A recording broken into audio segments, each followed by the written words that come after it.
All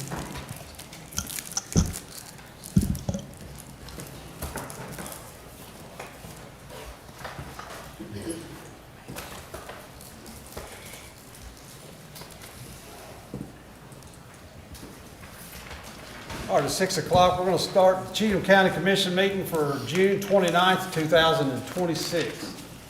I'm going to open up the public forum. I think I've only got one sheet. Candace Morris, are you want to speak?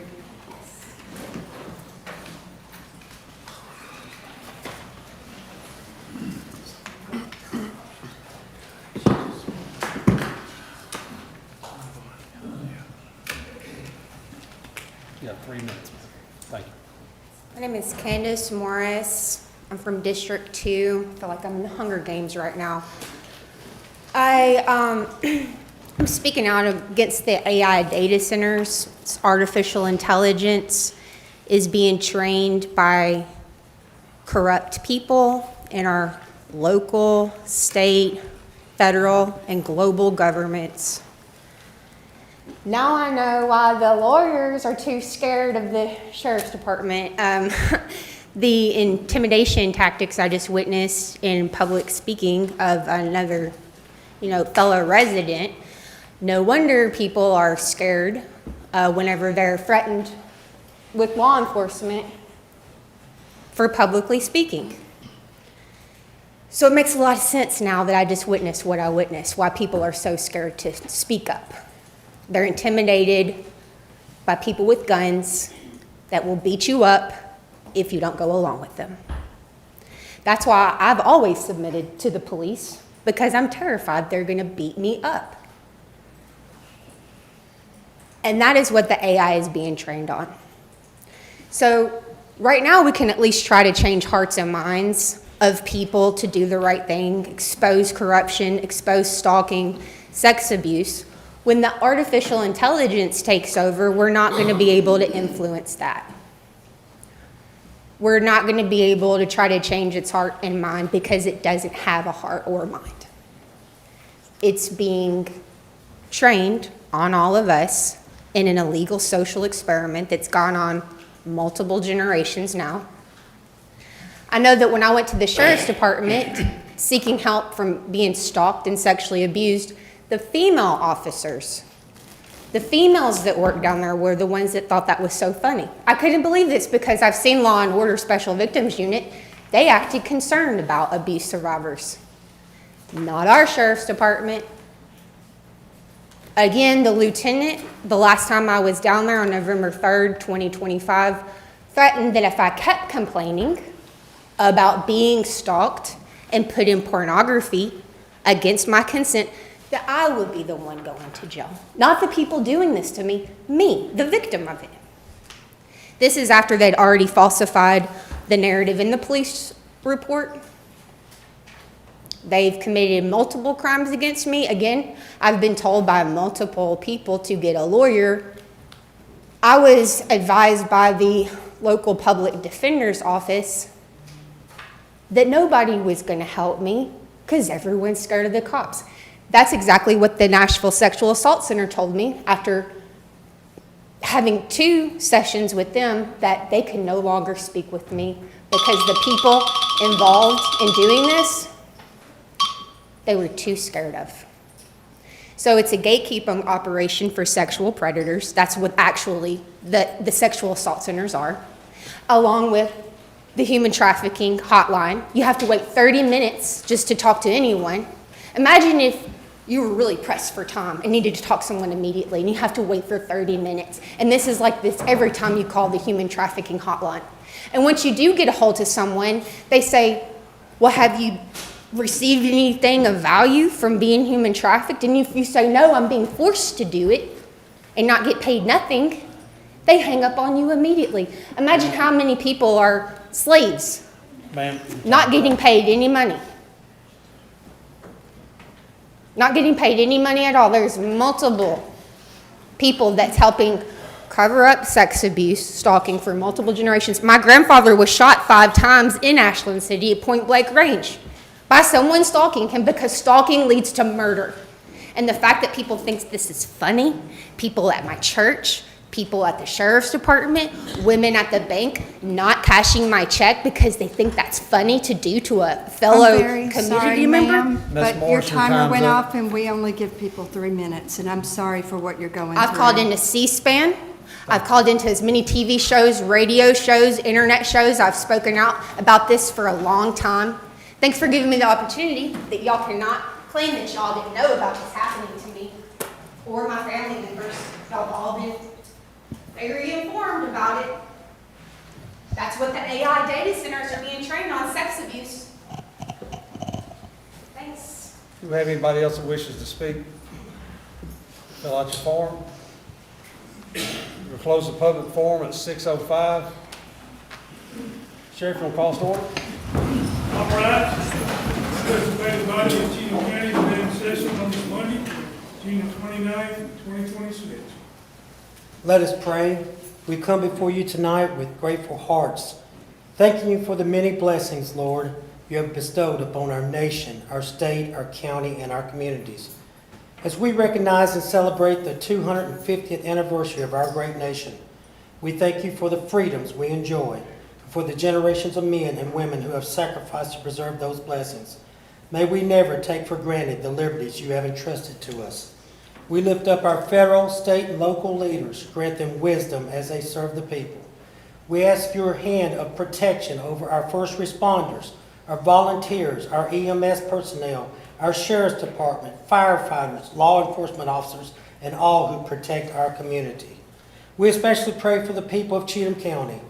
Bless our citizens, our families, our businesses, our schools, and all who call this county home.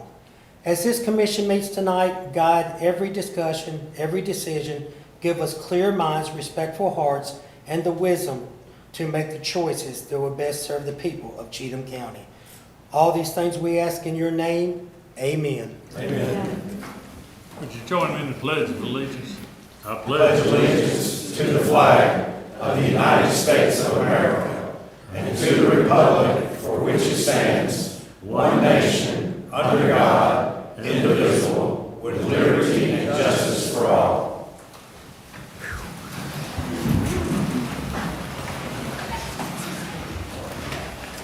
Have a roll call, please. David Anderson. Here. Carlton Blackburn. Here. Randy Miller. Here. Ken Williamson. Here. Chris Gilmore. Here. B.J. Hudson. Here. Bill Powell. Here. Walter Wheeler. Here. Diana Lovell. Here. Eugene Evans. Here. James Hedgehoff. Here. Mike Breedlove. Here. 12 present, 0 absent. We have a quorum. We have a motion to approve the agenda for June 29, 2026. Motion. We have a motion by Mr. Anderson. Second. Second by Mr. Powers. All in favor say aye. Aye. Any opposed? Motion carries. I have a motion to approve the minutes for May the 18th, 2026. Motion to approve. Motion by Mr. Hudspeth, Second. second by Ms. Lowell. All in favor say aye. Aye. Any opposed? Motion carries. Do we have any comments from elected officials? All right, unfinished business, Mr. Mayor?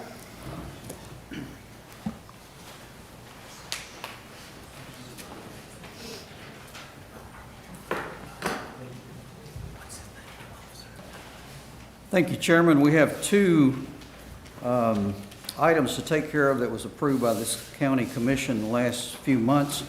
All those here, members of the family of Mark Coulon. If y'all would step up with us.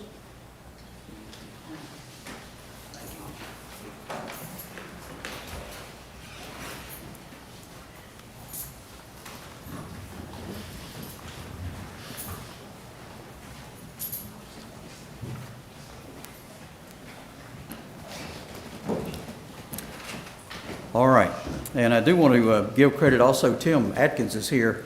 I want to give him due credit. A lot of this was written by Tim because they had recognized Mark, obviously at the city level, and he had such an impact on the city. So a lot of this is duplicated from his, but we were able to put in the county items that Mark had such an impact. So the commission recognizes Mark Coulon. Whereas Mark Coulon, a native of France, faithfully served in the United States of America as a member of the U.S. Army demonstrating unwavering courage, discipline, and devotion to duty in defense of our nation.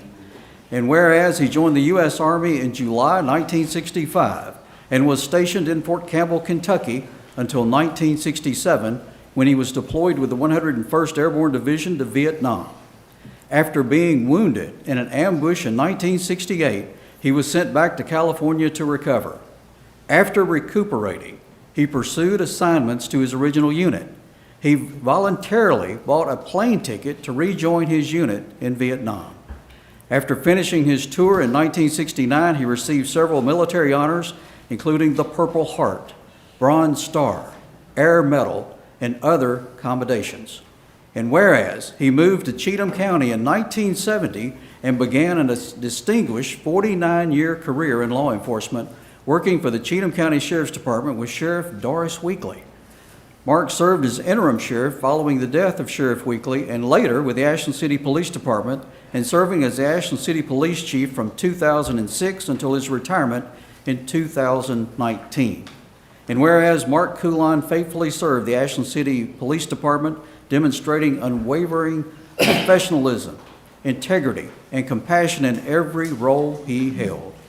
And whereas through his years of leadership as a detective, Assistant Chief of Police, and Chief of Police, Mark Coulon guided the department with steady judgment, a strong sense of duty, and a genuine care for the officers under his command and the citizens he served. And whereas he was honored as the Middle Tennessee Police Chief of the Year in 2013, a recognition of his respected leadership and his steadfast commitment to excellence in law enforcement.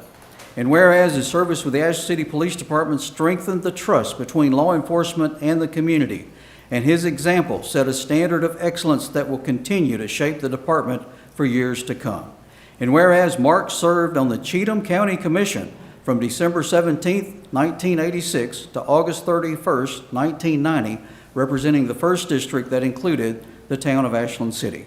And whereas beyond his uniform, Mark Coulon was known for his kindness, humility, and dedication to family, friends, and neighbors, leaving a legacy that extends far beyond his professional accomplishments.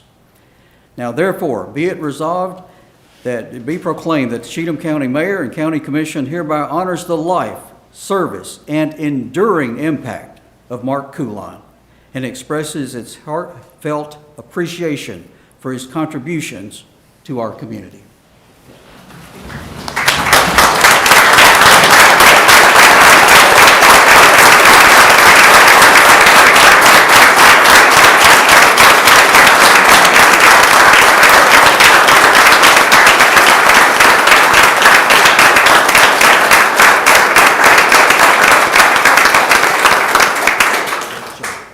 Mr. Walter had a few words.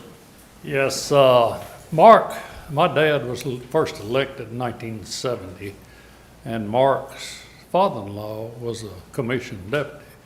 And Mark would come over and just hang around, do whatever needed to be done. He would dispatch, fill the patrol cars up with gas, just anything.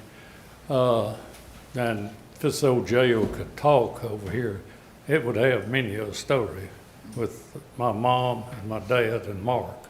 But one of the funniest stories that I can remember about Mark was he was telling my dad, he said, Sheriff said, you know, somebody came to my house last night and I didn't have nothing on but my pajamas. Daddy said, what? He said, I had on my pajamas and I couldn't get to the door, and he left. He said, you had on what, Mark? He said, my pajamas, you know, the things you sleep in.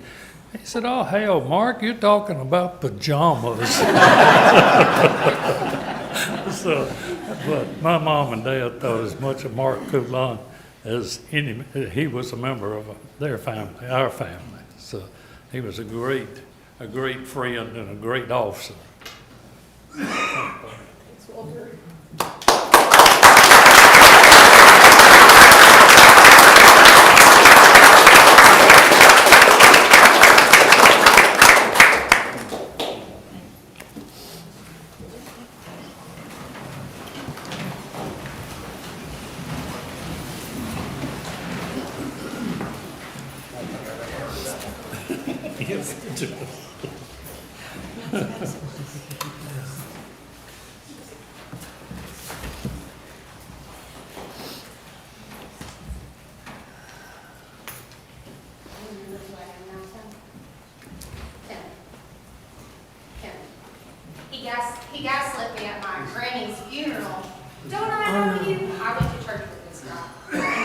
pretended he didn't know me. I got granny Ma'am. super. Ma'am, that's over. That's over, ma'am. We don't need that.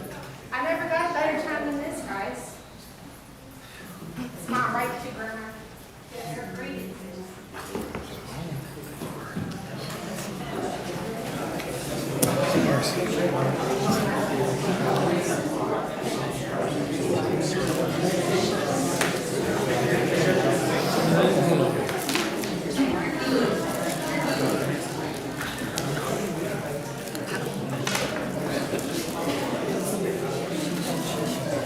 All right. And the hits just keep on coming. All right. Coach Lee Hunter, come on down.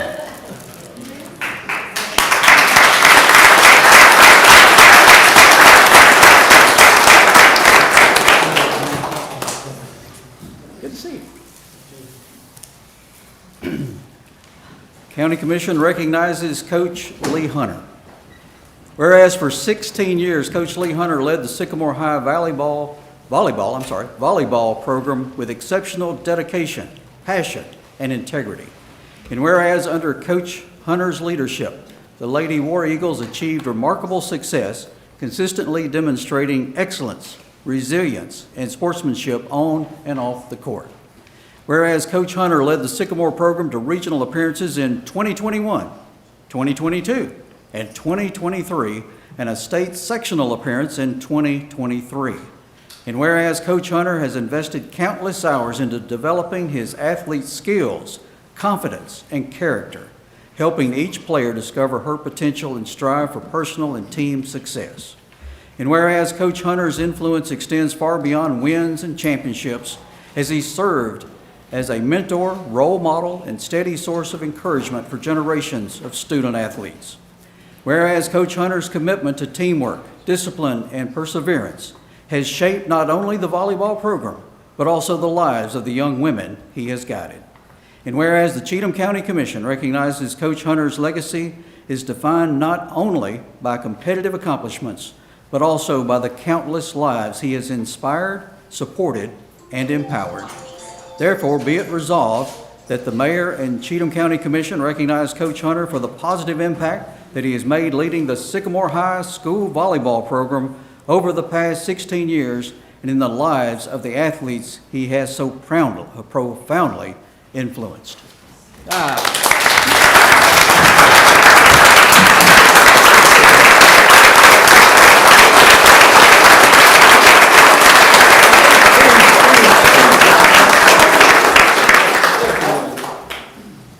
I'll just say that I've had countless students, players, parents, and administration that has supported me the entire time, and I can't thank them enough.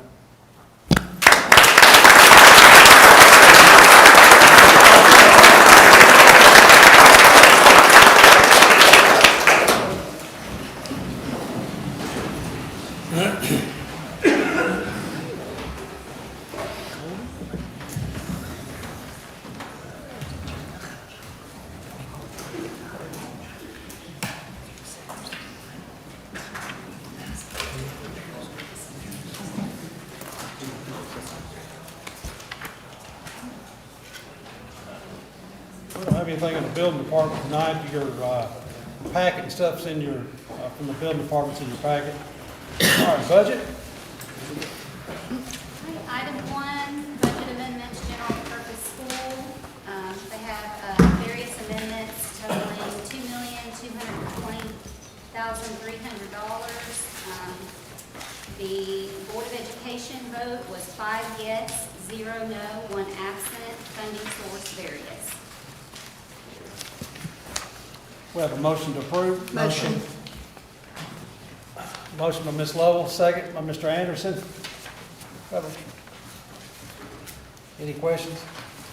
Comment? Roll call, please. Dinah Lovell. Yes. Eugene Evans. Yes. James Hedgepath. Yes. Mike Brewer.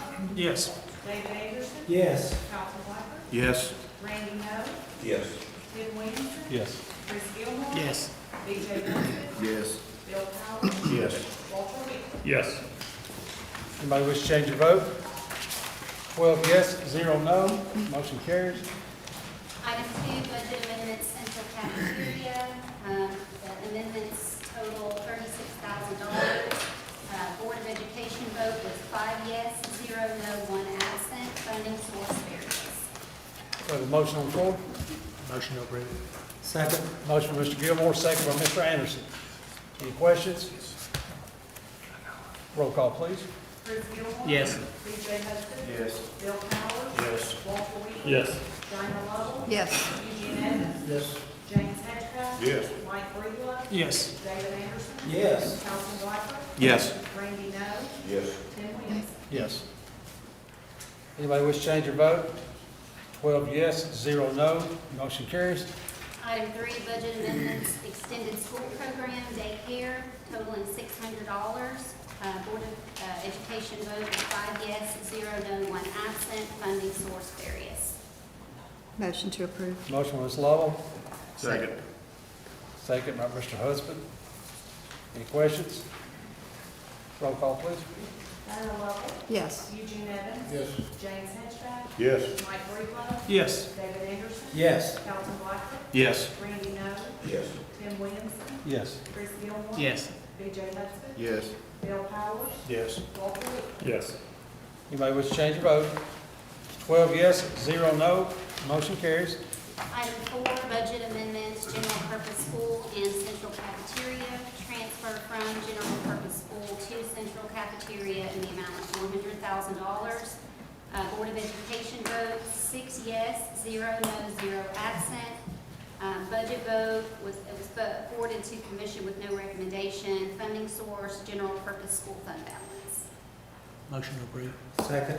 Motion by Mr. Gilmore, second by Mr. Anderson. Have any questions? Roll call, please. Chris Gilmore. Yes. B.J. Hudson. Yes. Bill Powers. Yes. Walter Weaver. Yes. Dinah Lovell. Yes. Eugene Evans. Yes. James Hedgecock. Yes. Mike Breedlove. Yes. David Anderson. Yes. Calvin White. Yes. Randy No. Yes. Tim Williamson. Yes. Anybody wish to change your vote? It's 12 yes, 0 no. Motion carries. Item 5, budget amendments for county general, mayor, $581.68. Social, cultural, and recreational projects, $99,244.06. Social, cultural, and recreational projects, $40,937.50. Emergency management, $16,471.72. Sheriff's Department, $26,000. Other general administration, $22,670.75. Other general administration, $25,000. Budget vote was 5 yes, 0 no, 0 absent. Funding source various. Motion to approve. Have a motion by Mr. Husband. Second. Who's it? Second by Mr. Powers. Any questions?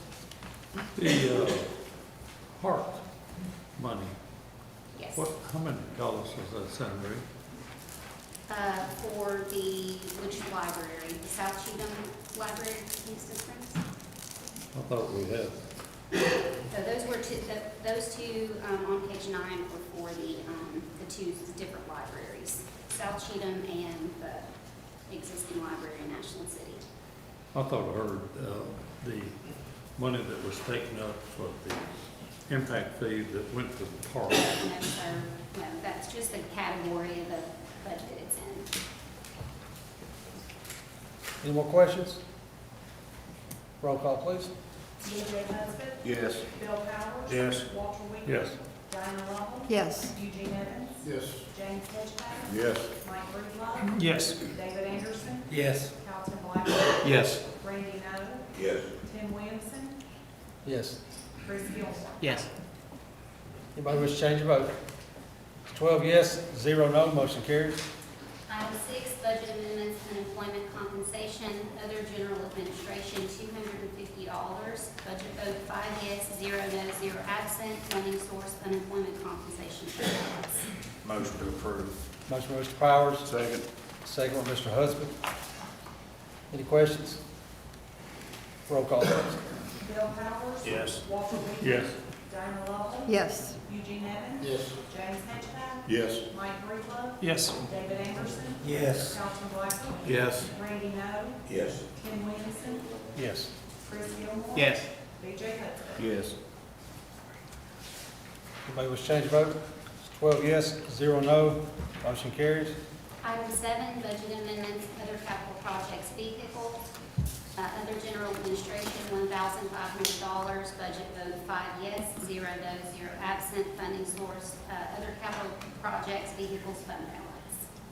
Motion to approve. We have a motion by Ms. Second. Lovell, second by Mr. Anderson. Anybody have any questions? Roll call, please. Diana Lovell. Yes. Eugene Evans. Yes. James Hedgehouse. Yes. Mike Breedlove. Yes. David Anderson. Yes. Carlton Blackford. Yes. Randy Noe. Yes. Tim Williamson. Yes. Chris Gilmore. Yes. BJ Hudson. Yes. Bill Powers. Yes. Walter Wheatley. Yes. Anybody wish to change your vote? It's 12 yes, 0 no, motion carries.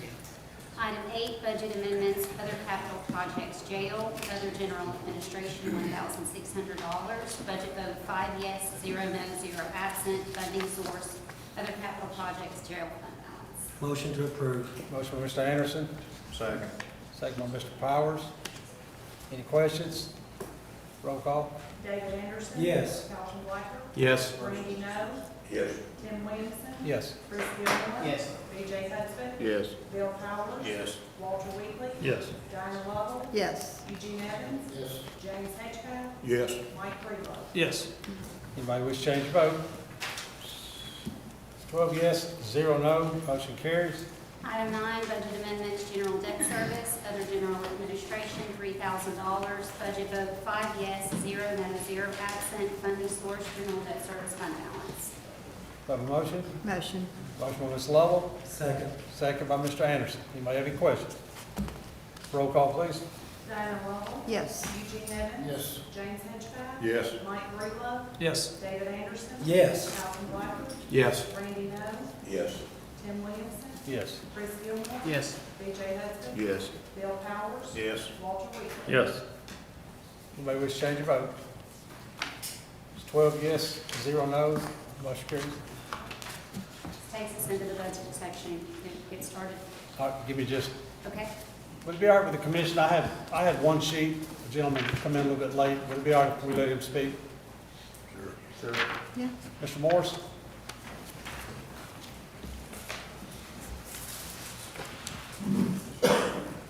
State your name and the district you live in. Ashton City, 725 years old. Steve Morris. Yes. The only thing I was gonna say was that, if we could keep the property taxes down and hope they don't go up, and I don't know, I love Cheatham County, it's the greatest place in the world to live, and I'll tell anybody that. We got the greatest police department, sheriff department you could ever ask for. Now, I'm not just saying it because Tim Binkley's sitting there, but he's a wonderful sheriff.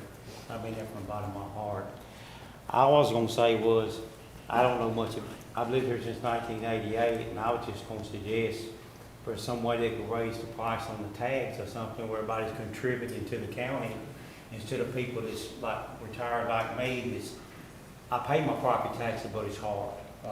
That's all I was gonna say. I mean, if there's any way they could figure out another way or something. But I absolutely love Cheatham County. I wouldn't live nowhere else. Thank you. All right, thank you so much. Appreciate you talking. Thank you.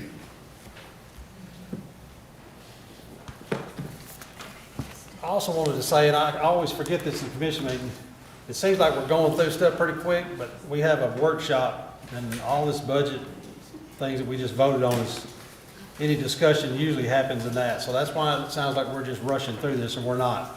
We've thoroughly looked at it, so. The next section is, I'm sure what a lot of people's here for is the budget. Okay, item 10, 2026, 2027 fire tax levy. The proposed rate for Cheatham County Fire District is .1753, Hartford Bridge .0581. Same rate as last year. These rates cover the current fire tax contracts through June 30th, 2029. Motion to approve. Second. Motion by Ms. Lovell, second by Mr. Anderson. Any comments or questions on this fire tax levy? Yeah, I got one. Yes, sir. The fire tax levy, is it, the same? I have 200 acres at Cheatham Dam that doesn't have a building, hasn't got anything, it's open land. And the tax rate on that is the same as $1 million home. And it's just not right. It's something that needs to be done on open land. I know Mitzi Head down there has 600-700 acres, probably 500 acres, doesn't have a building on it, but we're appraised that we're at the same rate as $1 million home or $500,000 home. It's something needs to be done. Like a gentleman there said, it's a lot of people that are struggling having to pay taxes. And we hear it's only going to be 17 cents, 15 cents, or a nickel, but you start adding them all together. It's a pretty good tax bill.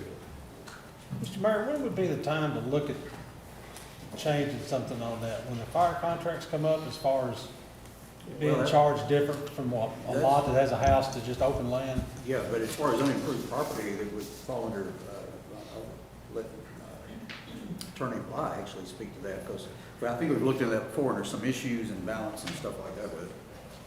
So the fire tax is, it's a property tax. We just separate out the fire tax from all the other taxes.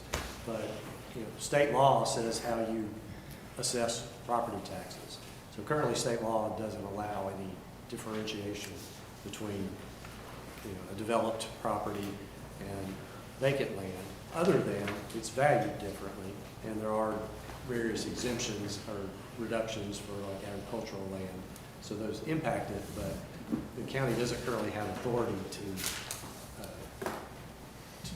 impose the fire tax differently than it would on developed property. It's the same thing for the general property tax. You can't say we're going to, your rate for debt service on a house is going to be different than it would be for vacant land. So it would require state legislation to be able to do that. Anyone else? How many more years have we locked in at this current rate on this? You've got, this will be the second of a 4-year contract, so this will be the second, 2 more. 2 more after this? Yes, sir. And that will have no bearing as of tonight of any, that particular right there with the fire tax levy will have no bearing on the tax levy. It's the same as it was last year. Same as There's no before. increase, there's no increase. 4 years, same. That's right. Yeah. It's what, 17? What is it, 17 cents? 17.53. And then 5 cent tax increase, 22 cent tax increase. You pay in property tax, It's not an increase though, right? 22 cents. No, No increase on the fire tax levy. no. But it's, you're paying 17, right? And then you're paying 5 on the tax increase, so it's 22 cents property tax. Right, it's the same 17 cents we paid last year. The year No, before it's that. the same, Okay. but that's what it's saying. Yeah. It's 22 cents. Right. Anybody else got anything? Roll call.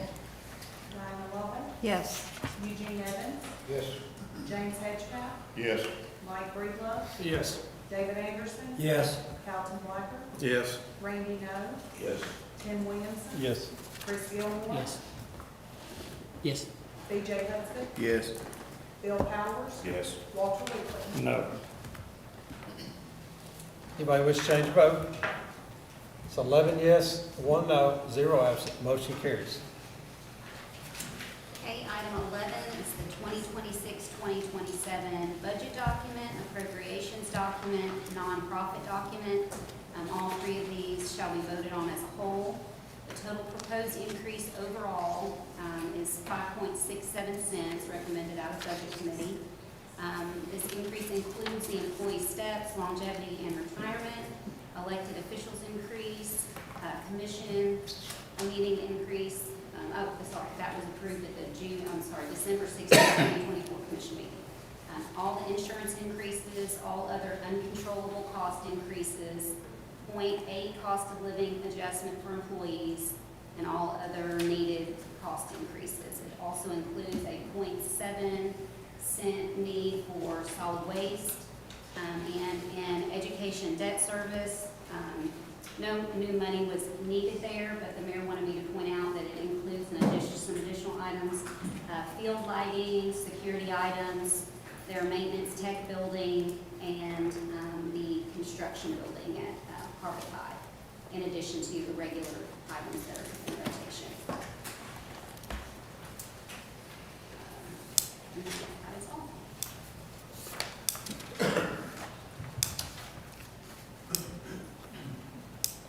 So I'm sorry, hold on. Yeah, do we have a motion Motion to, approved. have a motion from Mr. Anderson, Second. second by Ms. Lowell. All right, questions? Mr. Chairman, could I have a opportunity to ask you a question? Go ahead.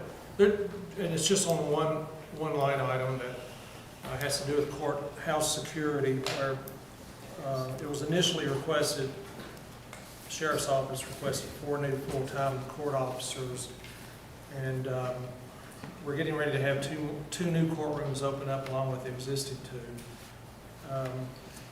We looked at the numbers and in the budget, and this will not involve any additional tax increase, but my motion will be propose 2 full-time court officers, and that cost will be $148,187.74. That funding, if we shifted that funding of $40,000 from the existing part-time line for the courthouse security, and the additional $108,187.14 could come from the current jailer reserve line. And so that the jailer reserve line at this point stands at $273,537.02. So if the $108,000 comes out of that, we'll still have a balance of the reserve line of $165,349. I think it would solve the problem of, since we're state mandated to have at least a full-time court security officer in the courtroom during court. This will alleviate that issue.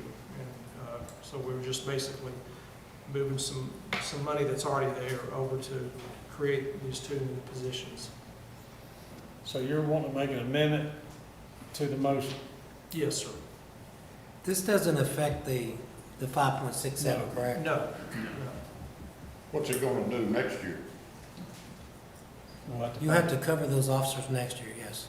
Say it again. You will have to cover those court officers next year in our budget. And you're already, that right there, before we ever even settle on this budget, we're already talking about next year's budget, adding three, what was it, 3? About 3/4%. What I'm looking at on this is, if this has been a problem since 2010, why are we just talking about it? Maybe the sheriff can explain that.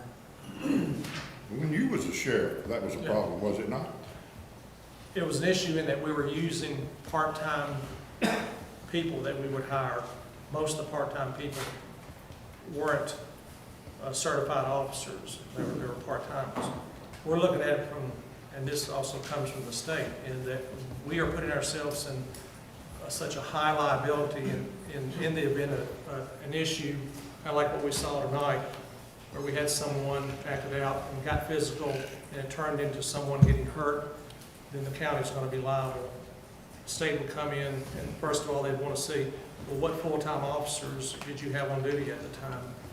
It just opens us up for liability. And I know we can be sued over anything, but we do have the responsibility of protecting the people sitting in this courtroom while court is going on. I'm just curious to the fact, if it's been a law since 2010, why are we just talking about it? I have asked for it for the last 4 years. Didn't we discuss, last week about the 100,000 coming out of the Sycamore Square Yeah, excess? but they have found it in the So they found it in there. The sheriff's- general reserve. Yes, sir. The sheriff's budget had it in there. Yeah, you found it now, but that's a reoccurring expense, over and over and over and over. The only problem is you have to worry about legalities. If the state says you gotta have this, but we haven't been having it, how come we've been able to get away with it so many years, Mr. Sheriff? I mean, it hadn't been challenged. I mean, if we had an incident in one of our courtrooms, it would have been challenged. If it wasn't passed, then how would those courtrooms, the odds of us using 4 at one time, I don't see, but the 2, if you have 2 and they're working the 2 courtrooms, if this did not pass with this, how would you cover, would we just use deputies going in there like we have done in the past? I've used it part-time like I've been doing, just like I've been doing.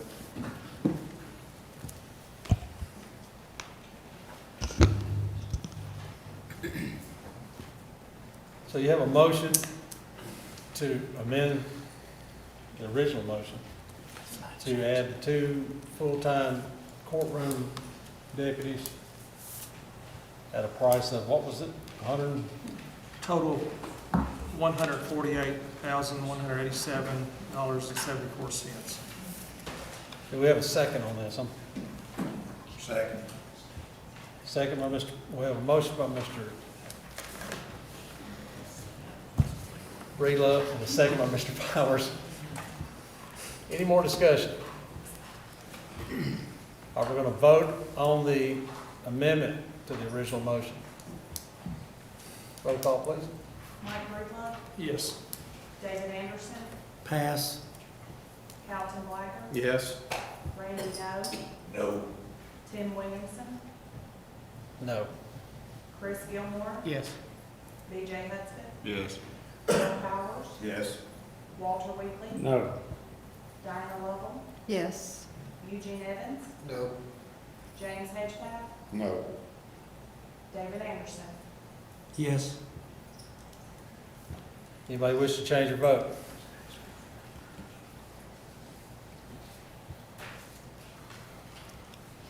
Seven yes, 5 no, motion carries. So that will be added to the 26-27 budget. Anything else?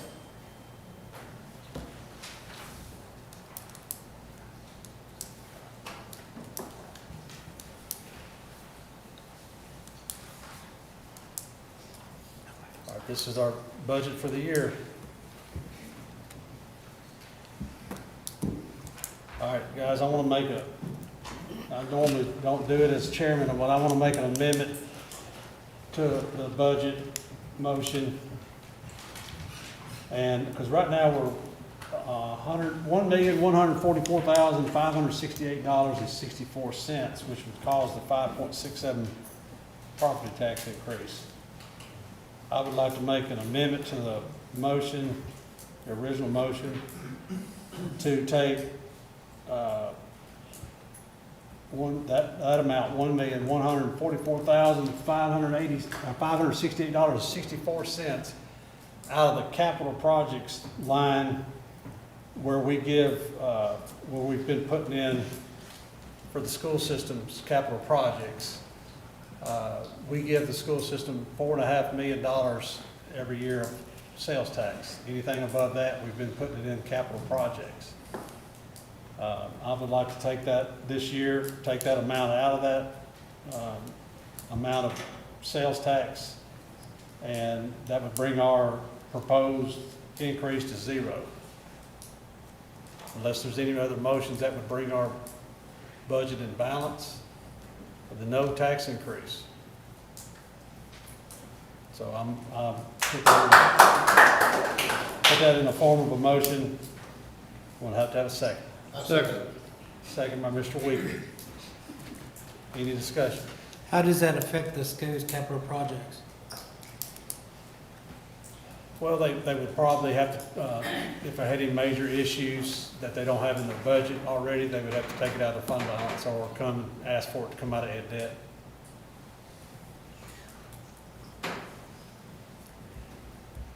Instead of doing it like that, why couldn't you just take it out of ed debt?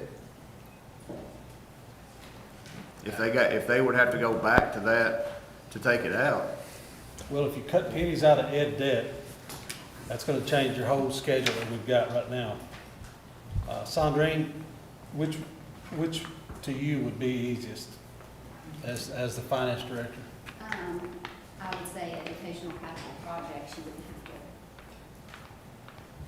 I guess, Michael, would we have to rewrite the way that it's written as far as the distribution for the sales tax? Would there need to be a resolution redesignating those funds that are currently going into education capital projects?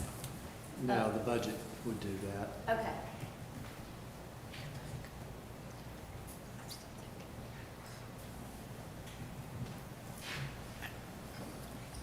Any questions? Can we get somebody from the school district to speak on that behalf of that? I'd like to know how it affects their capital projects. That's what I want to know. Mr. Blacker, would you like to speak So on? they would have to come and ask for appropriations, correct? During the year if they. Take it because out of of the this. fund balance or ask for it to come out of ed debt. Mr. Blacker, you deal with this as far as with the school system. I was gonna say, we program those funds and we do estimate what is gonna be over the sales tax to take in. So we have a 177 budget that as we're making our budget, we program things into that specific budget. And we do take into account what extra is gonna roll in there from. We're estimating that, of course, we don't know the exact number, but we do take that into account when we are trying to do things out of our capital projects budget. So we would definitely be coming to ask for the money from somewhere to make up that 1.4 million. Director, what long-term impacts could that have? I know I'm putting you on the spot, and I think this puts a lot of us on the spot. I'd like for us to think about the long-term impact. In that capital projects, that has a ton of the things that we have put in for maintenance. It pretty much pays for just about everything extra that we do in maintenance and transportation. Anything that we are adding to the schools, such as improvements in painting and flooring and gyms, everything that we can put into, that would fit into that category, we do when we're creating our budget. So we've kind of counted on that to pay for most of those things, including our maintenance vehicles, things like that. So if this was to pass using that, the school board or folks from the schools would have to come when they want to get appropriations of money from their fund balance to cover these things that they want to do, correct? Yes. or at that, Or ed debt.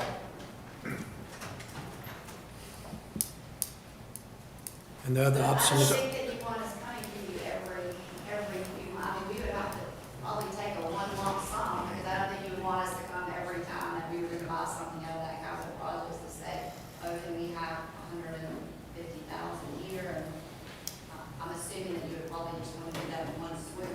These were the things that we were gonna do in that category. We're faced every year with these increase in everything from insurance to the state. I mean, the state mandates the majority of this that we're having to pay regardless. So I just feel like we're taking from a department. It's kind of when the hope, we're all responsible to have to pay this because it's increases that beyond our control. And we sit in here and every time the school board comes to us and asks for something, we say, why didn't you put that in your budget? Why didn't you put that in your budget? And we give them a hard time about it, and here we are taking from their budget. what is their budget right now, their fund balance for the schools? Dr. Watson? Estimated I mean, after the expenses from this year, we started the school year with 12 million, I would estimate 10 million, but that's not finalized. But 177, Sandrine has a copy of the budget we presented, and in 177, the items that we expect to purchase out there are listed out, so you can see the impact of that. Everything on. Cal would like to The- hear your opinion. I thought the original 177 was to prevent or to help and assist the school district, so we weren't coming back here every year, multiple times a year. I remember one time I came through here, I think we went through here like 4 or 5 times, asking for money out of debt. And I think when it was brought up, was to fund that 177 line so we can take care of those projects. It's been You know, there's so equipment. appreciated, though. It's let us do a lot of things that we would not have been able to do otherwise, yes. Some of that was to fund some of that equipment that when we brought maintenance back in-house so that we can continue, that we can, you know, properly maintain these buildings. Well, you know, in this next go-around, you know, there's some more equipment that needs to be needed so we can be in multiple areas. You know, our district is in the north all the way to Pleasant View, all the way to south of Kingston Springs. And I guarantee you, throughout the year, we'll have 3 or 4 major leaks that are on that property. I'll either get something from Second South Utility District will be calling me, you know, Pleasant View will be calling me, and I'll be digging and I'll be repairing those lines. Instead of hiring somebody outside that's gonna cost us a fortune to do, we do it in-house. But I'll use it for an example. If I had too many X's, I can dig in the south on a leak, and I can dig in the north on a leak. That's that kind of money. That's what we use some of that funding for, is to do that stuff. As well as the small repairs for the schools, so that, for years, we haven't invested any money in keeping up our schools, and we've really invested in making it a place that our students feel proud. So complete bathroom remodels, epoxy floors, so that all the students walk down the hall, that's not the first thing they smell. Like, we have utilized it for a lot of good things, in the district, and we do appreciate, that set aside for us. And it does go to projects. But this is the only way you get to 0, for certain. The other way is cut these other things out, and then you have to cut employees out. A lot of employees. Are you making that in a motion? No, I'm just saying. What is the balance of this account that you want to take money? Yeah. Equal sales tax number.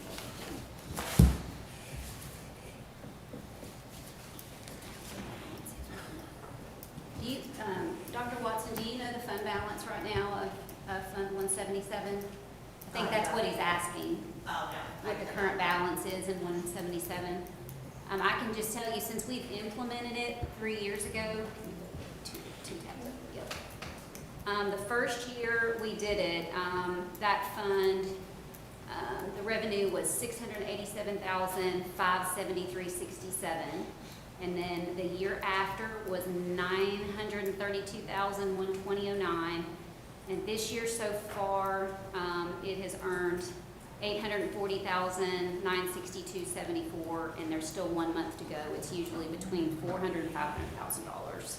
So there'll still be quite a substantial amount of money in that account if we pull Well, money if from they're it. using it each year though, then it's zeroing out at the end of each year. Right, we're utilizing that money every year to program those things, so there would be 0. Is that the line item where the new air conditioner replacements come in? They're putting new air No, that's conditioners? education debt. That's it, that's it, yeah. Okay. Yeah, that's why I said not to touch education debt, because it has things programmed in from here on out, that are covered. Rotational type things, HVAC, paving, those type things, school buses. What is the fund balance of ed debt and the fund balance of the school? She said 10 million after. 10 million, and it's within days of the Yeah, ed new debt's at about fiscal year. 10.3 million. Pardon? Ed debt is at 10.3 million currently. So we got 10 million in fund balance, and we got 2 days left in this fiscal year. Well, you have two options. Again, you have two options. You have the 5.67, which would be a property tax increase, which everybody knows I'm for a zero property tax increase. And being on the budget committee with the fine folks, we have cut and denied. Every year, we keep denying folks things that they request. And we worked down to get it as low as we did. And if we took the 0.82 from the additional and the 0.8 from the cost of living, it still only gets it down to 4.05. So again, you want to get it to zero, then you take it from the chairman's recommendation, and they have to come back and ask for that out of their fund balance to cover those items. For a debt. For a debt. We've heard people come up here all night long talking about what a struggle it is to pay taxes. And Mr. Williamson's amendment makes sense. And I think that's what we ought to do. Anybody else have anything on it? And I'm sure y'all, that just happened all over mine Bill's district, but I'm sure y'all have got it in your district the same way. Yes, sir. And Mr. Walter, Young people are struggling, seniors are struggling, and if we can help them, by gosh, let's do it. we have had a tax increase, I believe, the last 3 years. We had 3 years of no tax increase before that.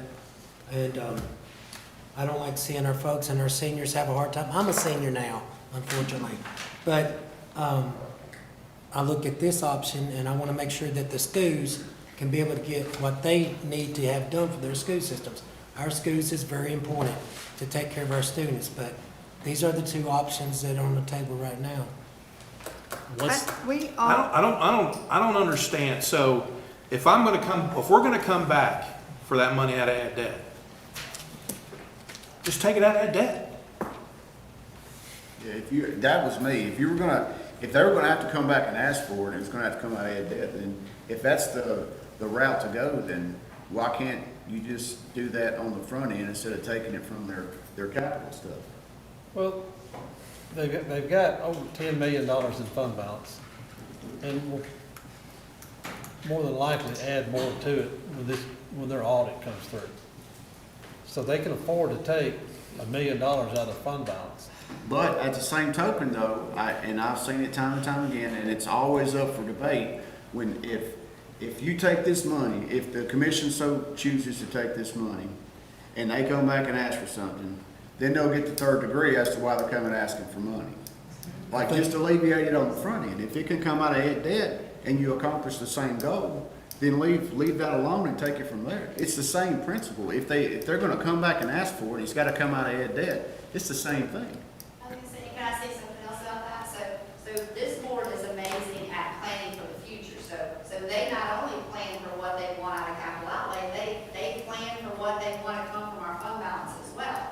Like that we've got a future plan of when we want to do things and how we want to do it. And because we do have a good fund balance, that's going to allow us to do those things. So I don't want to have to use fund balance for something that we were expecting to use and then not be able to meet some of the goals that we had set in the future.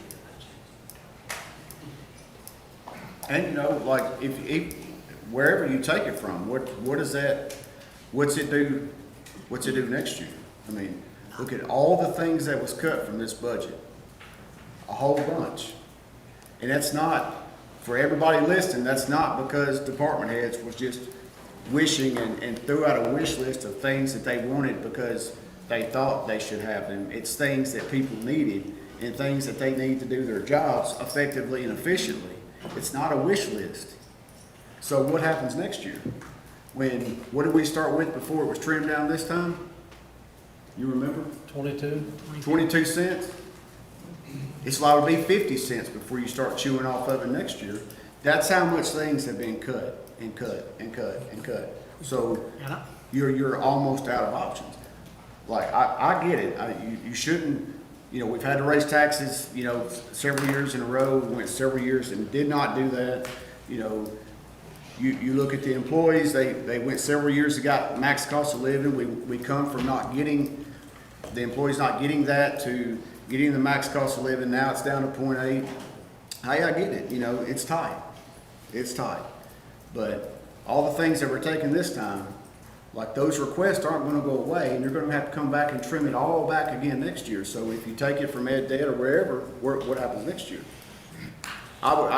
If that was the case, I would much rather you see, or much rather see a vote that it comes out of ed debt and not their capital projects. If they gotta come back and ask for it and that's where it would come from, then that's a no-brainer to me. You accomplish the same thing, 0 cents. I mean, we just approved something that's already gonna cost us 3/4 of a cent next year, and we ain't got into next year. Yeah.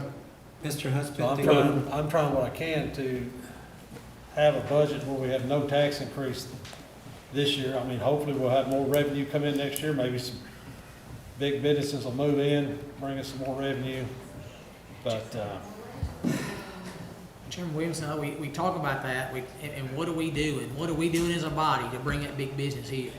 We can say that all we want, but y'all, we look at this budget, and I didn't want to get off in the weeds on this. We look at this budget, and we've cut, and we've cut, and we've cut things. We've even gone so far as to cut into the vehicle fund without sometimes asking ourselves, what is the long-term impact of what we cut? And I guess that's what I'm gonna say about this school thing. I wanna know what the long-term impact is gonna be, because we're making decisions today by cutting things that are gonna affect us 10 years down the road. There's not anybody in here that couldn't say, because I don't know many people on this, in this commissioning body that was on the commissioning body during the flood of 2010. What happened for the 2011 budget?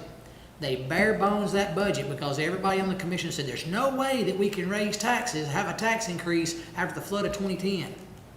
We still haven't completely caught up from that, and that comes from a former commissioner's mouth, that we still haven't caught up for the things that we cut out of our budget in 2011 just to not have a tax increase. We did the same thing during COVID. We did the same thing during COVID, and I was on this body during COVID. I get it. It'd been nice for some of this conversation to come up early on in some of the budget meetings, and be able to have some of these conversations, not be right here, right now, on the spot for it. I think that's what the budget committee meetings are for. And I challenge all of you all as commissioners. You are a part of that budget committee process. Come to the meetings and let's talk about these things. I don't know what else to say about it. But it's a long-term impact. Everything we do has a long-term impact. Kicking the can down the road has a long-term impact. And we cut, I believe, what was 25 positions, Mr. Mayor? 25. 25 positions. Requested. Requested positions we denied. And when we sit there in the budget committee and we look at everything, we try to figure out, you know, do they really need this? And sometimes it's hard when you tell them you deny it. It is. And you're trying to cut down because you want the property tax, if we have a property tax increase, to be low on the citizens of this county, because we love our citizens. And we love Cheatham County. And it is hard.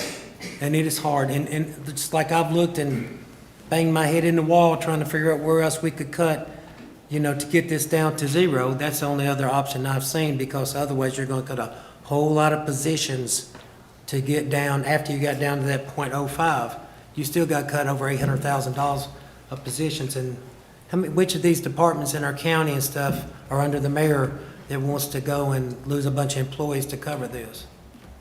So that's our two options, I believe. I'm sure this has already been said, but I'm gonna have to ask it again. Was there a reasoning why you couldn't take it out of ed debt, or is that just a preference that you just can't? You could, but with what's programmed in there for next year, it's gonna bring the fund balance down to 5.8 million. I mean, you could add those items in here into ed debt, or you could do a budget amendment in July and move the funding. What would that do to stuff like laptops and things that's coming out of there? Would that affect that, or is? No, it's just gonna reduce the fund balance lower than what the items that are programmed. So that wouldn't interrupt any normal business No. per se. Then I'll make an amendment if that's what you want to do. we got to vote this. Okay. Ms. Andre, what would that be about? A little less than 6 cents. And how hard would it be to figure the ed debt up if you remove 6 cents from it? I mean, the commission did that years ago. They took it out of ed debt. And said that was a mistake ever since that happened. Mr. Mayor, do you remember how much was taken out? Wasn't much, but the concern with that is we have this every time we come around, Mr. Walter. You know, the more you take from ed debt, when that school comes due, we're truly gonna have a bill on our hands of 50, 60, 70, or $100 million. And you've got the ed debt down to $1.5 million, it ain't gonna even cover the paving in the front yard. So, I mean, be careful, and I agree with BJ, quit kicking cans down the road, because it comes up and bites us in the end, every time. And let me just say on this particular fund, when Dr. Beck was here, this conversation started years ago. When Dr. Beck came to the board, we had to fund, I think it was $3.5, $4 million to catch them up on maintenance items that they had not been able to fund. And we started conversation at that point. You need to fund, yes, we talked to the school board, you need to fund these things, you need to fund. And then about 3 or 4 years ago, I asked this commission because sales tax was increasing every year. And we were putting in, every year, all that was just going straight to their operation. But they weren't making it capital outlay, whatever they were doing with it, they were doing with it. The concern I have, and have to this day, is that if it continued to grow and the economy totally tanks and our sales tax drops, that's maintenance of effort when it's under their operating. It's not maintenance of effort under capital improvements. But going back to the original thing, this gave them an outlet to take care of these maintenance issues that they're not, just piling up on them. And then because you're talking about, you put it off, then you have leaking roofs, not only for 1 year, but 1, 2, 3 years. They had those type of things going on. Bathrooms that hadn't worked in years. Some cosmetic stuff, but it was just horrible that we got that far backwards and upside down and behind on maintenance. So this was created to take care of two things. Number one, it caps the maintenance of effort, $4.5 million out of sales tax. All that was going to cap. Now, if you wanted to divert some of it or whatever, as far as, but to then take from ed debt, this is going to compound and come back 2 or 3 fold down the road. This does not need to be approved. You want to find it somewhere else, go look for it. But this is not the solution that you need. So you're saying out of the capital, right? I'm sorry? You're saying out of the capital instead of the ed debt. No, I'm saying to leave both of them alone. That's what I'm saying. Because they both have purposes and are there for a reason. And this will get you a nice Band-Aid. Oh, it'll be a juicy Band-Aid. Go out on Facebook and say, we didn't raise taxes, but we stuck it to the schools. Okay? That our kids have to go to, our grandkids have to go to, and we pay the bill on that. You can ignore it this year, but it'll come back and it'll be a lot more to fix when it gets on that end of where it's broken down so bad they have to come and totally overhaul something rather than maintain it for those years. So again,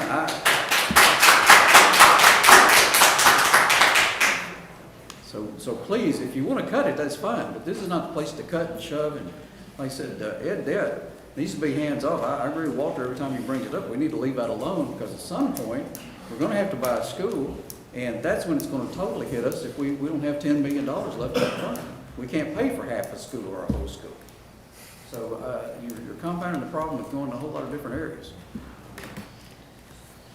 Under this budget, Sandrine, what was the projected, under this budget, 26, 27, what was the projected ending balance of it? Wasn't it like $3 million? $9.1 million. How much? $9.1 million. Okay, that was it. Mm-hmm. But we just keep spending and spending and spending, because everybody says, well, we moved the school out in 2030. We ain't moved nothing out. If the student population gets there, we're gonna have to build a $100 million school. And we got $9-10 million in debt. That ain't, we won't even pay the architect fees. We was moved out to, what, 2034? Is that correct? 2034 right now. Like Walter said, though, it don't matter if you make it to 2060, if the kids come in here next year, we're gonna have to build a school. I don't care what you put on this piece of paper. How many students have we lost over the past 5 years? Past 5? Right now, 5 years is probably not a good estimate, but 10 years ago, we've lost over 1,300 students. So historically, most of the time that I lived in this county, we had about 500 students per grade, like per grade band. Now we're barely hitting 400. So we we have a lot of room to grow back, for sure, before. We're probably talking about closing a school before we're talking about building a new one. So my amendment to the original motion is to take this out of capital project line. And if the school system feels that they need this money for capital projects, then come back to us in July and ask to take it out of fund balance. And I wouldn't have a problem with approving that amount of money they could use during the year to do these items with. But my sole thing is to try to get us a balanced budget like I've been asked to do. And this is the only thing I can come up with without hurting our people, our employees and our government right now. I get it. I mean, I get it. No more than my suggestion than your suggestion. Like, the budget itself is balanced. It's not unbalanced. I mean, it'll be a balanced budget to the T. I don't. If you take that now and they got to come back and ask for it, I just don't see the difference. I understand what the mayor's saying about Ed, and of course, Mr. Walter, I know he says it all the time, and I 100% get it, but, I mean, like I said, if you take it now and they gotta come back and ask for it, it's gonna come from there, so. It's coming from money they already have, and we're not gonna be collecting it from the taxpayers. But at the same. You dropped it on us tonight. I mean, But at the something same. I want to digest a little bit. At the same token, though, what about next year? It's still, you're still putting a Band-Aid on it. I don't, those things are recurring. So it's not just, because if you wipe it to zero this time, doesn't mean it's going to be zero next time. I'm sure it could happen somewhere, some way. You cut even more, or, you say, hey, these 3 deputies that normally come to a standard domestic's not gonna be 3 deputies, you might get 1. Like, obviously, that's an example, you're not gonna cut a deputy, but as an example, like, you're only gonna trim it so far. So, if you get 0 now, what are you gonna get next year? Are you gonna still be looking at 5.67? Are you gonna be looking at a dime? Or is it gonna be 0? Don't nobody know. But I know that if you get it to 0 now, which, hey, whatever it takes, I guess. But is it gonna be, the continuity gonna be there? What are you gonna accomplish? Now or later? Mr. Chairman, What are you gonna pay for now or later? So like on the 5.67, I was looking at the numbers, like, me and the wife have a condo. Ours is gonna be around the $35 to $40 more a year, but the average home in Cheatham County is around $419. It goes up $59 for the whole year, and then you go up to like $800,000, $113 more for the year. And it's hard to have a tax increase. We keep having tax increase. So, but that's just some of the numbers there's for the folks out there, just to know that this is what's going to go up for 5.67. If we cut it down, it'd go up a little bit less, but where do we cut it from besides the plan you have? We sat for hours and months and went over every line in this budget. We know all of them in there. And we cut and cut and cut. We cut positions. We cut anything you might need in your office. We almost cut travel, required travel for training. We almost cut that out, and we finally left it in. I love the idea of a 0 budget, but I'm afraid of what it's going to do to us next year. And we all have seniors in our districts. We all do. We all have people who struggle and are on a very set income. Nobody wants to raise taxes, but we also have to have an ambulance if you have a heart attack, and we have to have the police department if you need service. We have to fund those things, and we have to fund our offices so that we have the people there to take care of our citizens. That's our responsibility, and it's not easy. So we've got to buck up and do the right thing.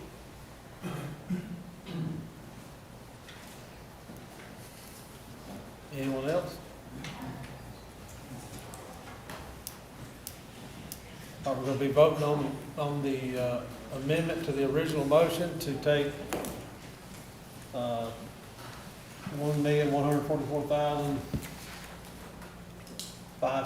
$1,144,568.64 out of capital project line. No more questions, a roll call, please? Tim Williamson, Yes. Chris Gilmore, No. B.J. Hudspeth, No. Bill Powers, Yes. Walter Weekly, Yes. Dinah Lovell, No. Eugene Evans, Yes. James Hedgepath, Yes. Mike Breedlove, No. David Anderson, Yes. Carlton Blackford, No. Randy Nutt, Yes. Anybody wish to change your vote?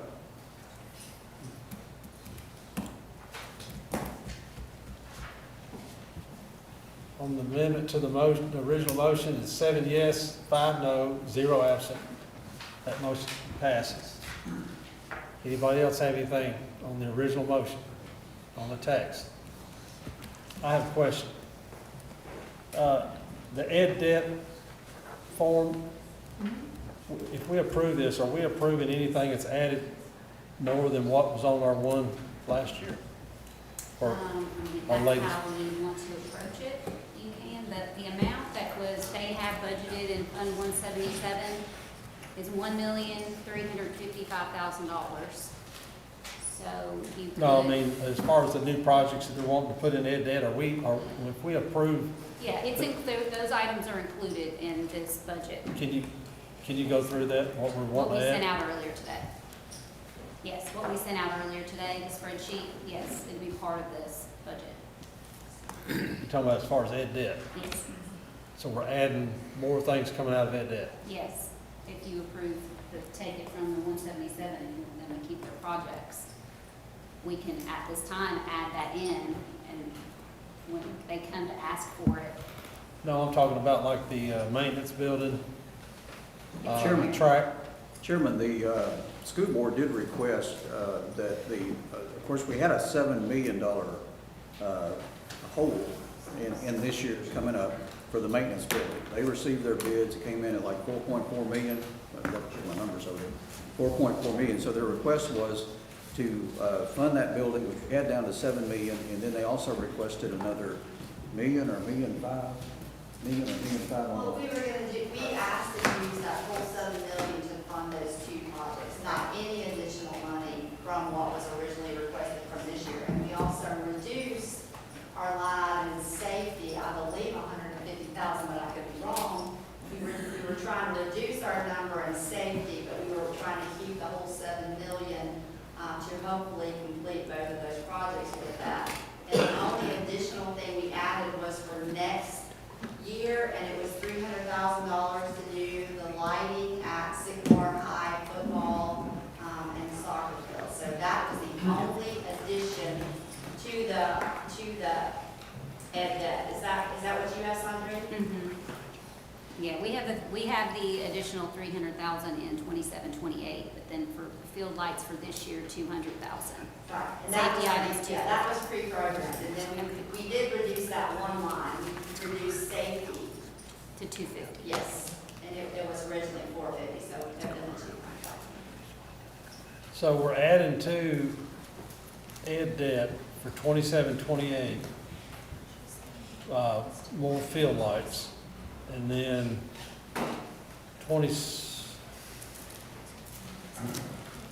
28-29, the theater? I thought we pulled everything else off. The only addition that we were asking for was the additional 300,000. Yeah, the field lights is the only other thing on here, in 27-28, and there's nothing else beyond that. The one I've got here, Not according to the one that Mary Catherine sent out She today. sent this afternoon.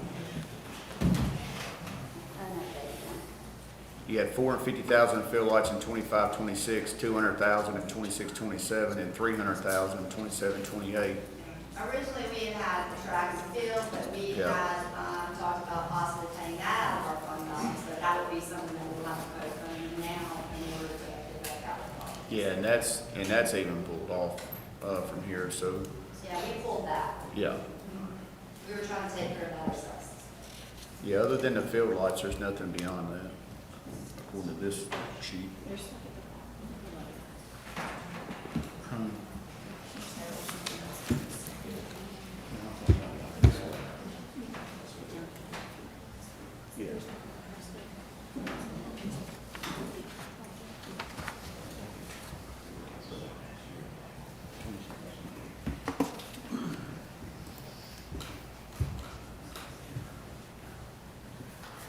Let me look at this real quick, because what I see on my phone is different than that, what she said today.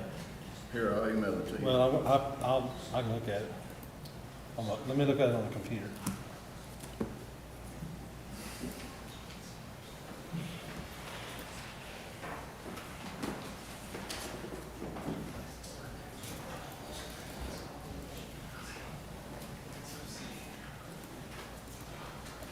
So mine shows, on the email you sent me today, 2829, well, you got the 300,000 on 2728. I've got 500,000 on The building? the theater and 7 million in 2930. Yeah, yeah. What I was referring to, like, as far as on out for the field lights, I was just saying there was nothing beyond that. Yeah, now if you go below, you see the 500,000 and the 7 million. So if we, Listen, I asked in the email that I sent on Friday to Mayor Sandrine and you, I asked to only include the field lights to allow us to use that 7 million, but to only add in addition to it, the 300,000 for those field lights. I wanted to pull everything else programmed off because we were working on ways to come up with that. Is that not how that read? And I might be reading it wrong. that's not what I got on as far as the latest ed debt sheet. I just want to make it clear, if we vote on this budget, we've got, what we've got on adding to ed debt is on there. That's part of the budget document. So if we vote on what's on here right now, we're adding 300,000 in 2728, 500,000 for theater in 2829, and 7 million in 2930 for theater. That's what's, and 500, them three items is what's on mine, that we'd be adding if we vote on this tonight like it is.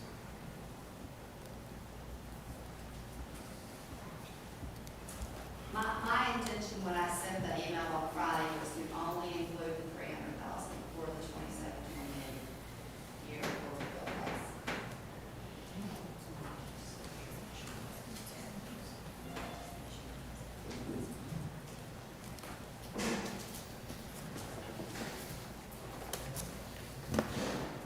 I would like to make a amendment to the motion to remove voting on ed debt and defer it till July. We'll vote on changing the ed debt additions in our July meeting. Does that prevent you from passing the budget? No. No? No? Okay. Say that one more time. So you're I'm going, making an amendment to the original motion to remove the ed debt section out of our budget, and we could re-vote on it when we get the updated ed debt schedule in July. Second. That's your motion. Yes. Second. I have Ms. Lovell seconded. Any questions or comments about it? I'd just like to make sure if we'd have voted on that, we'd have voted on adding that stuff that we voted on, well, we could always go back and fix it, but I'd rather it be clean and everybody know what's in it. Any questions? Mr. Chairman, as a former school board member, how would you feel about moving that around? For a month? No, I'm just saying overall, if you were a school board member. You talking about the ed debt? I mean, we're not doing anything but just putting it off for a month to to make sure we've got this sheet clean, what we want, what's being asked for. Right now, there's 3 items on there. The way mine reads, that, and I don't think anybody on the commission realized that there was any changes in ed debt with it being added to the budget tonight like this. So that would move to July.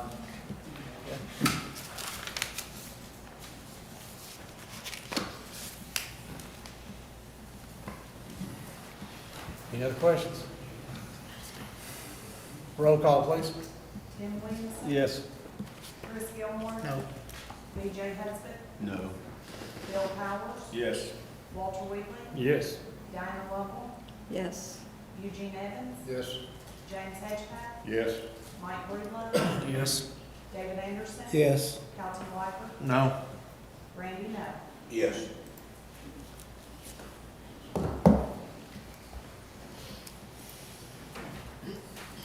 Anybody wish to change your vote? It's 9 yes, 3 no, 0 absent. Anything else? I've got something. Mr. Sandrine, on this new budget, I know in the past, and I can't remember, I lost my train here, we voted on the budget, and that ends up changing some things that we voted on in the past, and I can't remember what the example was.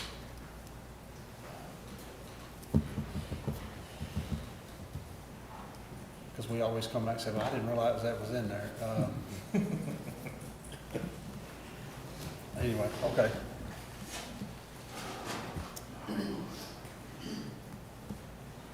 Forget it. I guess I just don't want something to be changed. Is there anything that's going to run out in our budget? Any motions or anything that we voted on that's going to change when we pass this budget? I mean, That it's, it'll be because added there was back something in in where it next year. supersedes last year's budget, and I can't remember what it was now. Oh, like assignments to, it's not parks.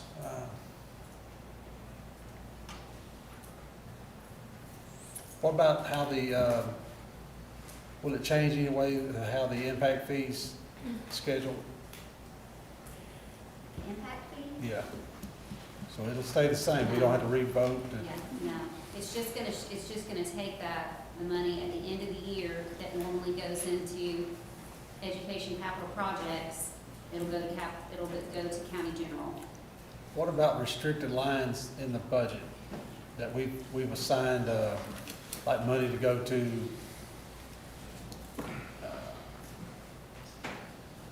courthouse security or,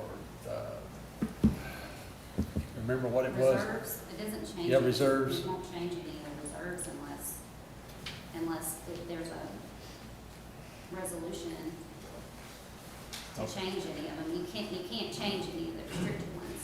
You can only change the ones that are committed to something. That's a whole other, that would be a whole separate resolution from my understanding. Were you thinking of the situation where the capital projects was supposed to be restricted to bricks and mortar? Yes, yes. Well, that changed that, because that year we was like, wait a minute, that money was supposed to be going into bricks and mortar. Remember that? That's what it was. And with the new budget, that went away, and it was just going into just the general. Yeah, And no, debt. there was a resolution passed that's there, so no, it won't change how the money's posted to education debt, no. Okay. All right. Thank you, Mr. Blunt. All right, now we're back to the original motion, except for,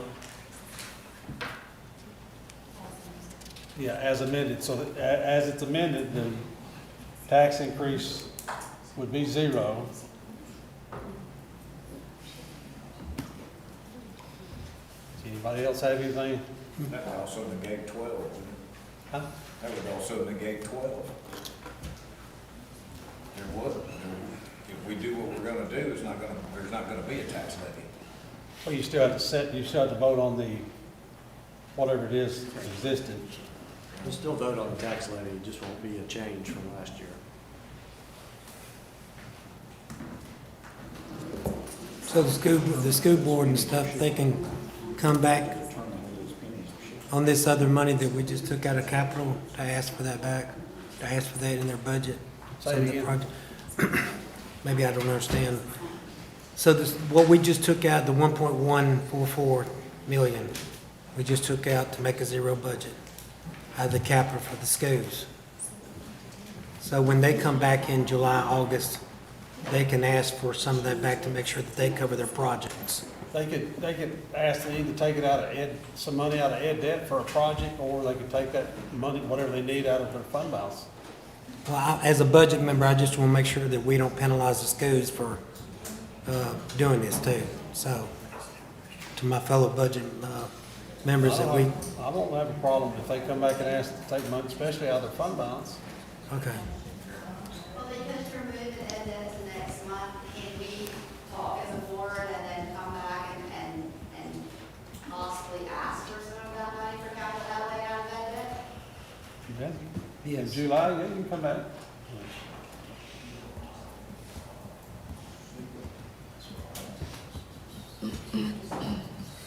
Anybody else? All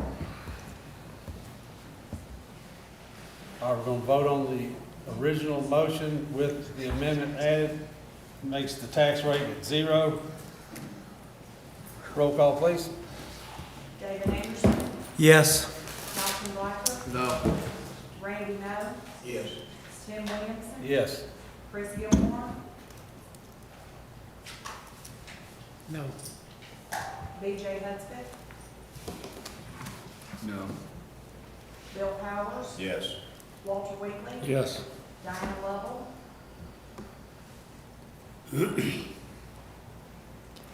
Yes. Eugene Evans, Yes. James Hitchcock, Yes. Mike Breedlove. No.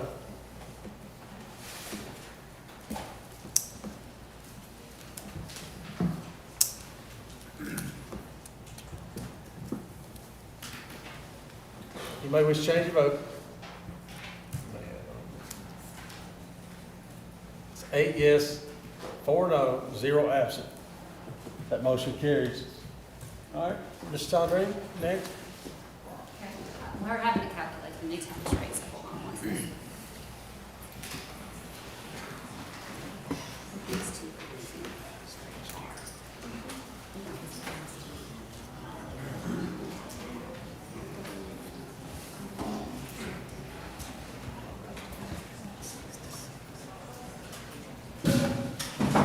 Yes, but we did.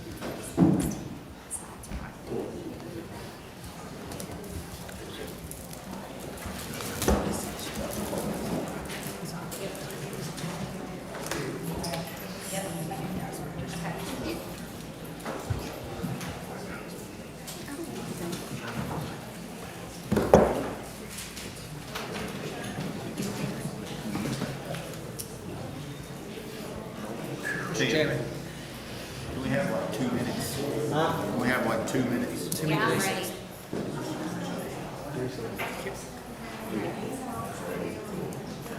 Just remember, we get like 2-minute recess for a bathroom break.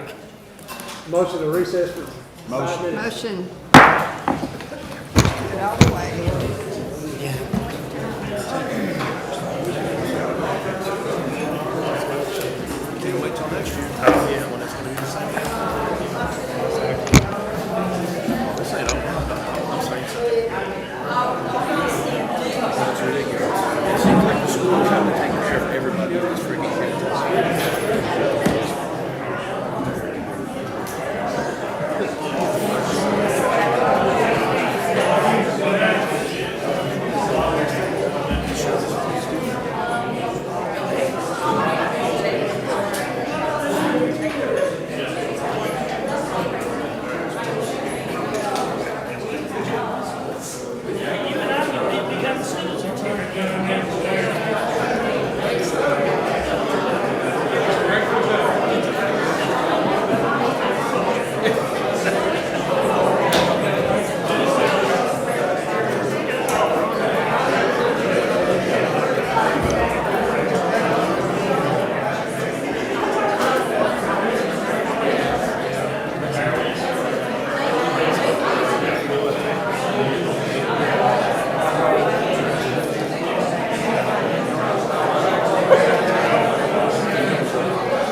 No, I live on here. I wouldn't live no place. I love Cheatham. I'm the greatest place. I'm not sure about it.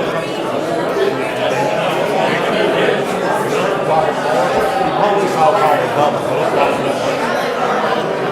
7:45 years ago. My family lived in mine. I don't ever remember how to keep these guys. I'm from Harvard. Of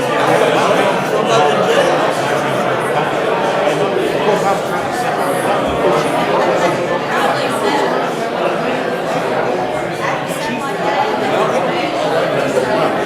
It's a public record practice. Anybody can go sit and look at it, see where the money's going. Maybe ask them what it's a public record, just like this. he told me 20 years later.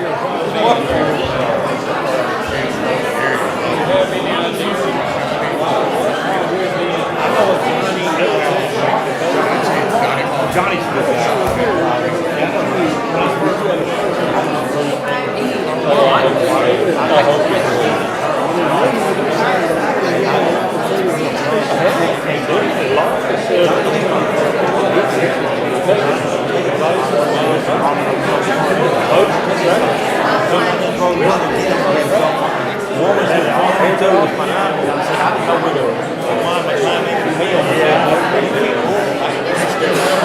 Yes, sir. He's still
Not let it go off or more. That may be good.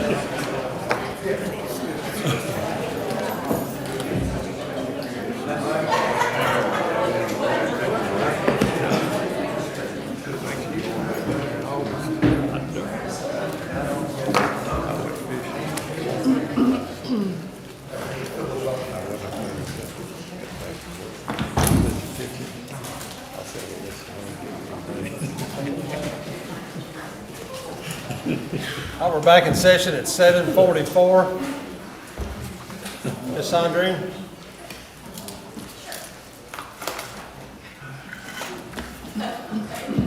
Are you interrupting our meeting?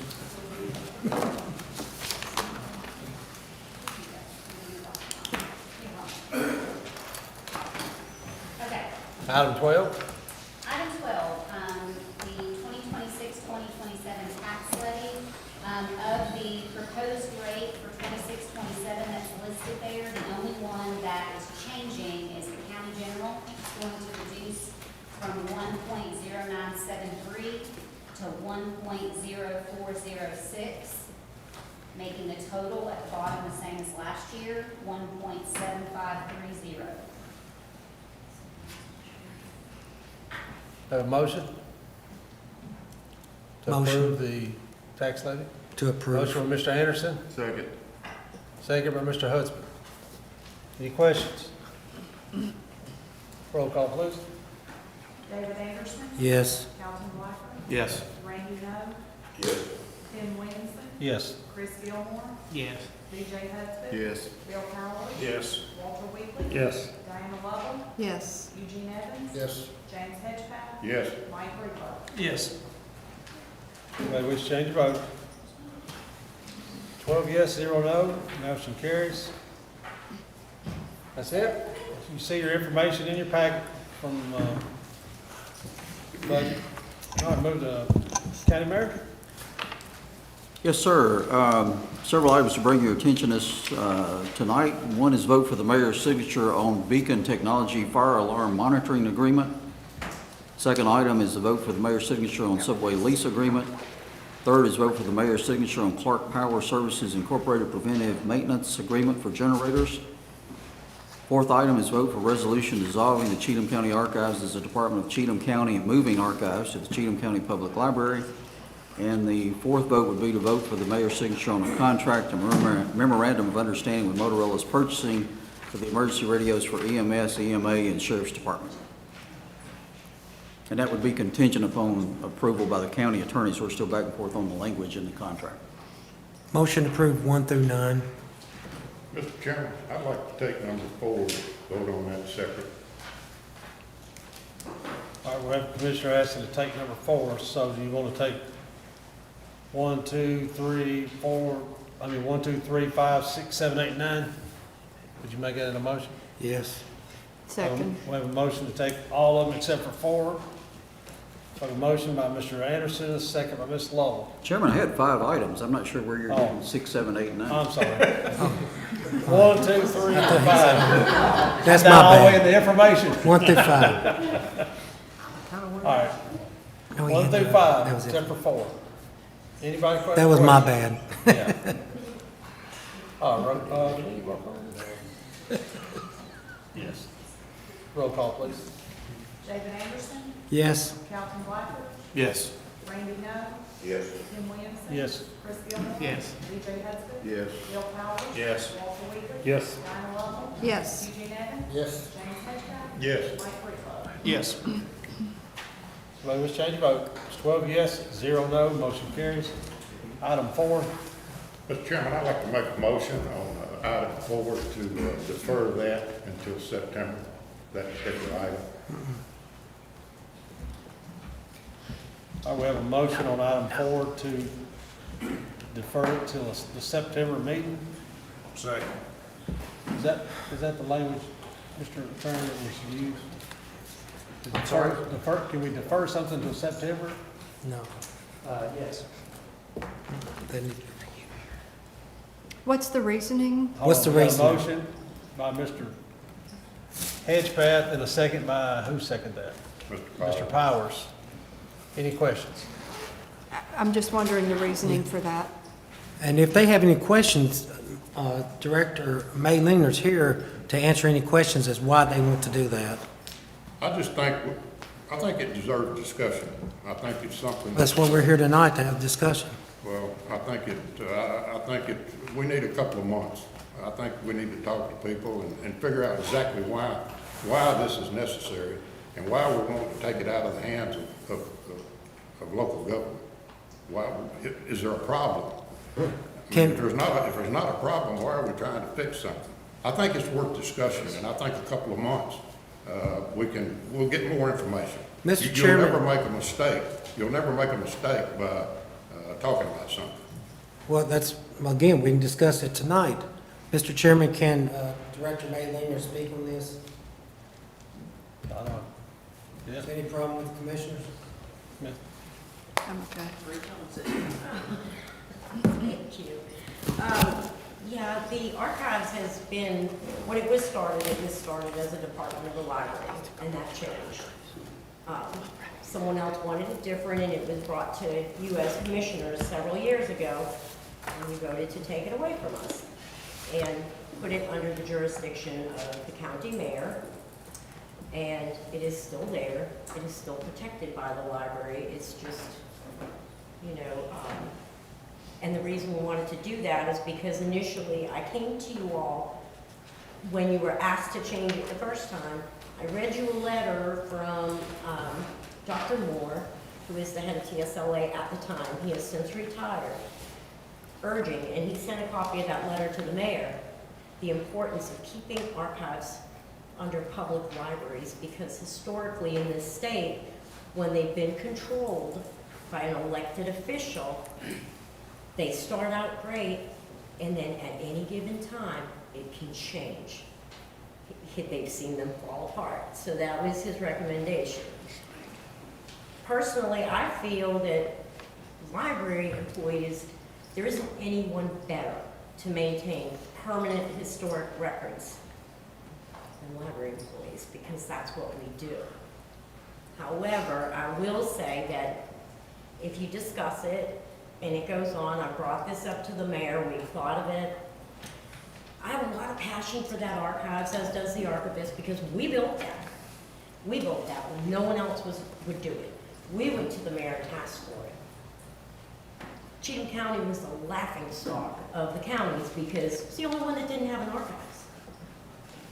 And our archives is amazing, and it's permanent, and it works well with the library and under our protection. However, my number one priority is the library.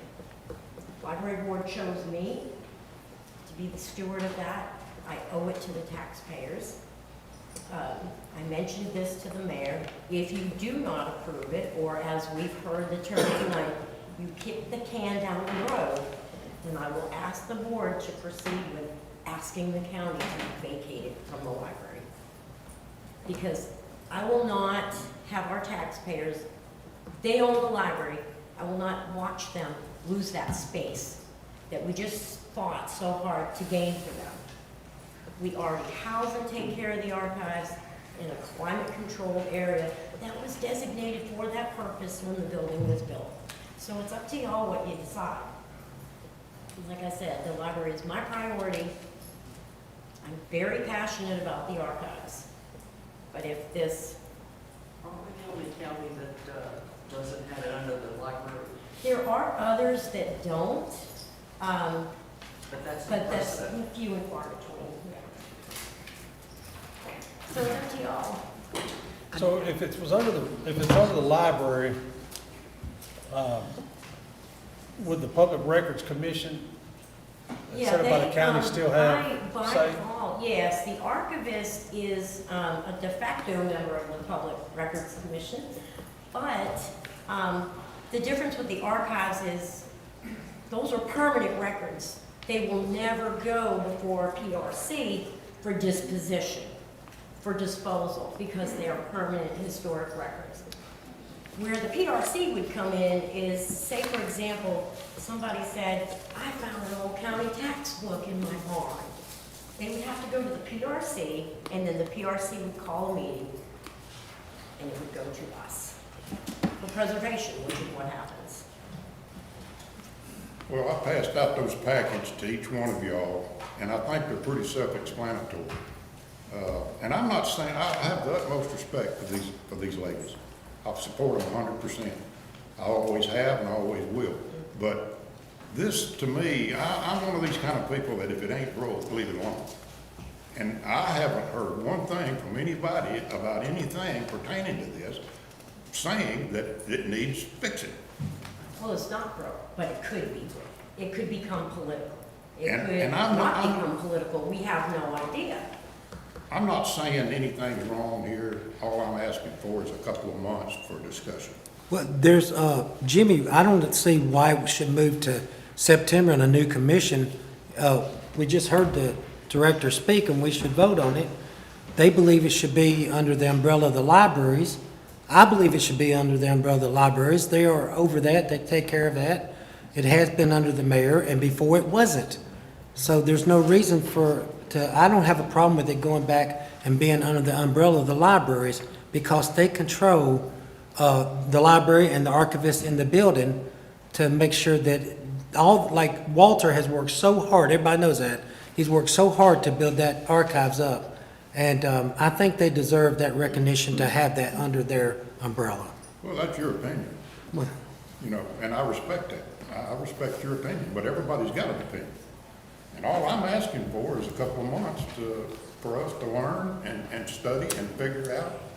Well then, Mr. Jimmy, why should it move all the way to September then? Why shouldn't it be either, maybe if you want to delay it to next month, I but, honestly believe that the new administration needs to be heard. well, we have a mayor in place right now until the end of August. Well, there's a motion on the floor and there's a second, and all I've asked for is a couple of months. I think we need to vote. And it'll go down, or it'll be shot in or out, one way or another. There's a motion on the floor and there's a second, and I say let's vote. Whether to kick the can or to take a look and see what's what. I think you're kicking the can down the road when you move it to them, when this is done, went through the mayor and it went through the county attorney. And she explained it to the commissioners. And myself again, I don't see no reason. I love our libraries. They do a great job, and they've done an unbelievable job with the archivist. And I'm not saying, I'm not disagreeing with that. I agree with you 100%. But I still think it's worth looking at. You can't never go wrong by looking at something and evaluating something. Well, that's what we was just doing, Jimmy, and I appreciate your perspective. I'm just saying this is what they brought. I got a question. Can I make an amendment to the motion? Well, yes. Wait a minute, how many motions do we have on the floor? Jimmy's Just the only one. motion. Okay. Mr. Hitzman. And I don't know if I can, but I'd like to amend it to defer to July. A month will give us time. If we need to find out information, a month is going to give us time to find out what we need to know. So Ms. Lowell's, make an amendment to the original motion to just defer it till July. Do I have a second? Second. Second by Mr. Anderson. Any questions? Roll call. Diana Lovell, This is just to defer till July. Yes. Yes. Eugene Evans, Yes. James Hedgepath, No. Mike Breedlove, Yes. David Anderson, Yes. Calvin Whitaker, Yes. Randy No, No. Tim Williamson, No. Chris Gilmore, No. B.J. Hudspeth, No. Bill Powers, No. Walter Weekly, No.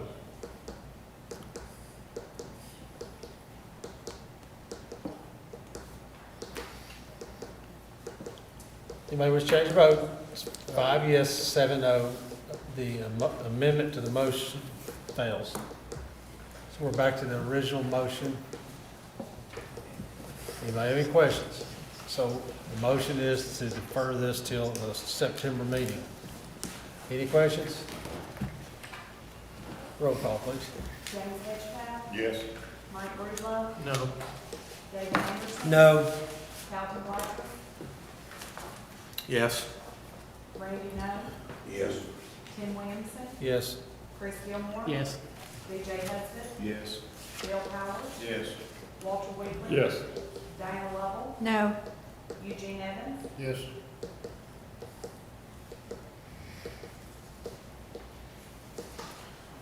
Anybody wish to change your vote?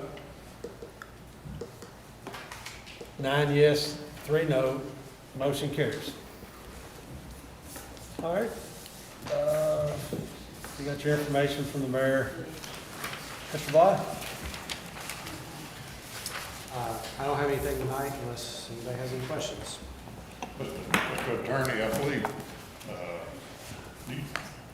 BJ, did he give you some information on the canoe tax? He indicated they only had, I believe it was 2 calls last year. And I think Mr. Chairman, when you plan on putting this on the workshop for next Yeah, month? we've got something coming up in July on the workshop for this. Okay. And I don't know if the sheriff has had the opportunity to.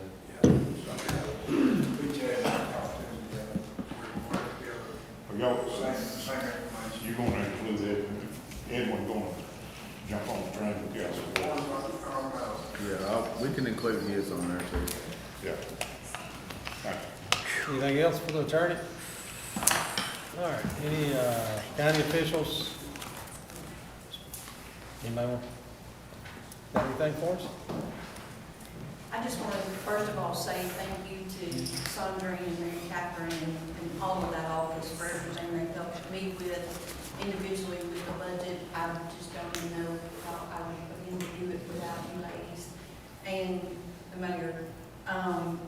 First of all. Second of all, I wanted to bring up to you guys a project that I'm working on about bringing some security measures to the office for property fraud.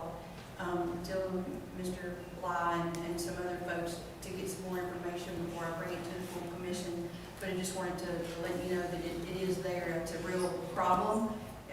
Even in Sweetville, Cheatham County, it's going to be a problem, and it's just going to continue to flourish. So we've got to get something in place to protect ourselves. So thank you for all that you do as the commission. I look up to you guys and thank y'all greatly. Thank you very much. Ms. Perry? You got anything?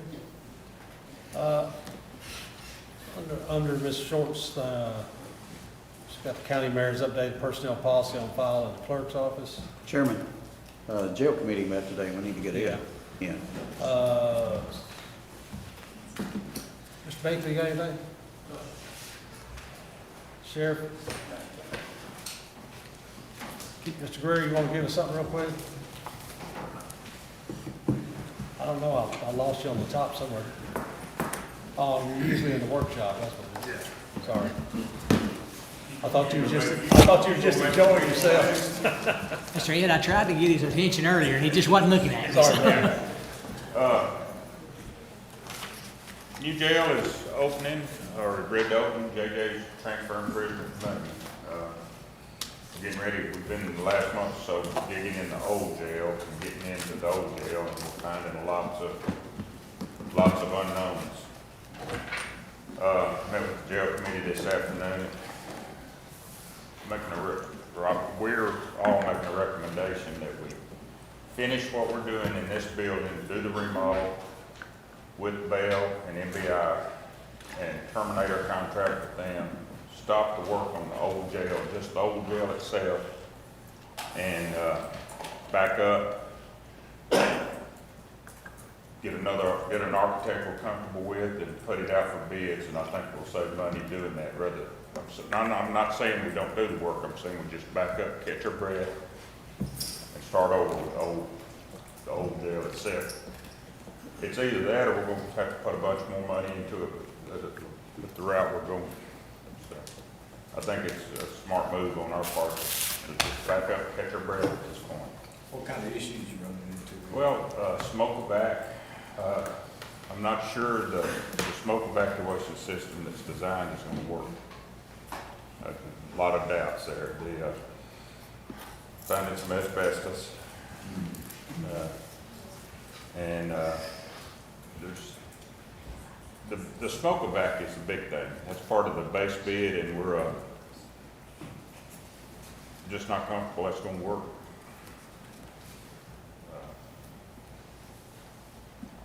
And with the way we're going with our current contractor, we're not able to get bids. They just give us a number, give us a change proposal, extras, and they're pretty good at that. So what we can do is we dug in and we can get we know what questions to ask now and get in and figure out. I think it'll save us money in the long run to do this. But I'm not saying not to do the jail. We got to have it. It's part of our bed camp, but I think it's a smart move on our part to back up. And this move, stopping now, makes everything functional. I mean, Everything in this building will be functional. It's We'll all have the good. elevator, the holding cells. Once we finish this part, everything, all this building will be functional. So the only thing we're gonna stop on is the jail living facilities Correct. for now. Correct. And it may come to a point where we need to have just a meeting with our attorney to discuss specific things, but, Right. And as far as the determination, and I think MBI and Bell are both on board with doing that.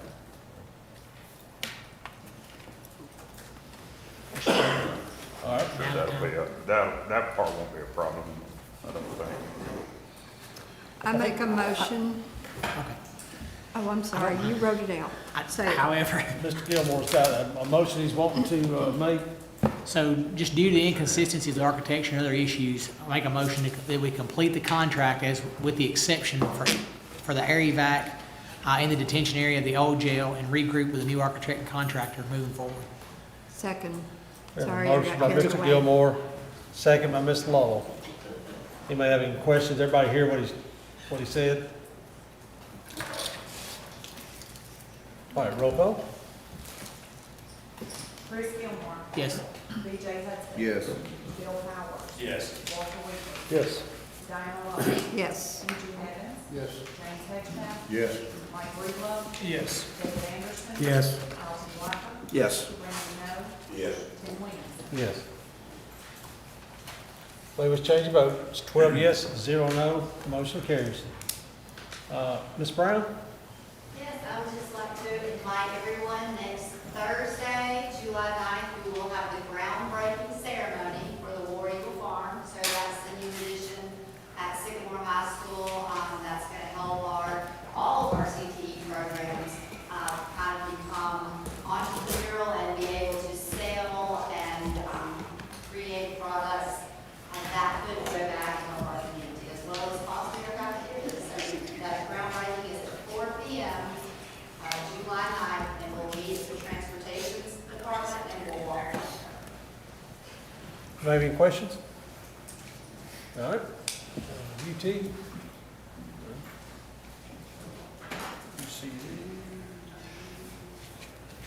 Chamber of Commerce? I have passed out our summation for the month of May. It was really productive. It proved to be a productive and high-impact month across multiple communities, business, and civic engagement efforts. Of course, it was rodeo month, and the weather did everything it could to delay that, but fortunately, we were able to have that. Had about 3,500 in attendance, with visitors traveling from as far as England. They happened to be in Nashville and saw one of our billboards and came in to town, and I happened to follow upon a conversation with them, so it was pretty cool. I just want to make note that during that rodeo week, I want to point out the economic impact that it proved to the county with all of those workers, those cowboys, the rodeo company that was in town, having lunches at sidelines. I know a group of gentlemen went to Riverview, and I know that there was some staying at the hotel in Ashland City, as well as just getting supplies on the trailers and the fuel and gas and everything that they took in while staying here. So not only was it a fun and entertainment event for the families of the community and surrounding areas, but it was an economic impactor. And we're very, very fortunate to have been able to pull it off, even though the numbers were about half what they were last year. That's what happens when you deal with outdoor events. We had placed rain insurance on it, but those are windows of, you have to guess, just like the weathermen do, as to how you're going to hit. We gambled and we missed the hit.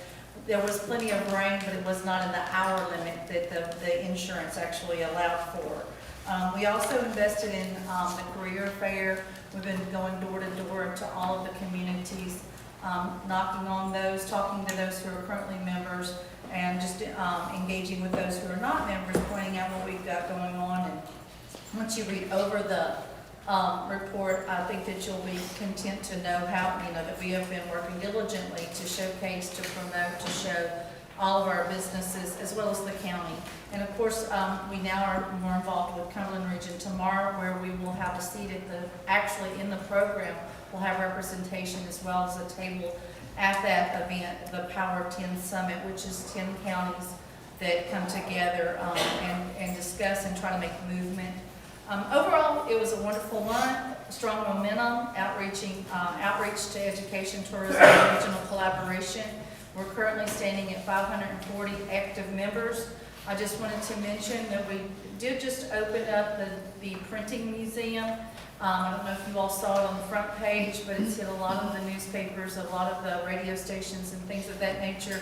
It's a very unique place. I believe most of our educators, our leaders have went to that. It was a very good turnout for its grand opening and everything. I think it's going to add a lot to the exit that it's located at. We do have our annual back to school bash coming up. If anyone is interested in that, please let me know. We're looking forward to supplying those babes, getting them ready for another year. And this year we've added teacher bags to help supply the teachers with some of their needed items. Yeah. Anybody have any questions? All right, thank you. Any of the committees have anything? Beer Board, Education, Council rules. Counter rules, the Cheatham County Libraries Board of Trustees voted unanimously to appoint Lisa Goff of Pleasant View to fill the remaining year of the unexpired term on the Board of Trustees, which was vacated by Suzanne Buttrey. This term will expire June 30th, 2027. I put that in form of a motion. Have a motion by Mr. Anderson, second by Mr. Husband. Any questions? All in favor say aye. Aye. Any opposed? Motion carries. Anything? I had something, but it's not, Merge service? yeah, just that, the groundbreaking for the North Crest freestanding ER is tomorrow morning at 10 o'clock in Pleasantview. So we'll be getting that off the ground. Good.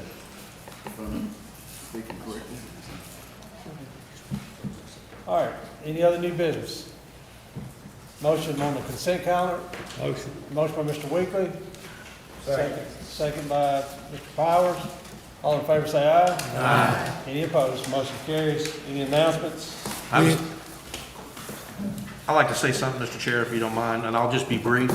But I learned from Mr. Hedgepath, maybe a year or two ago, that at times you're going to have to speak up and say some things. And I probably should have said a little bit more during the budget time. Tonight was a pretty tough night, I feel.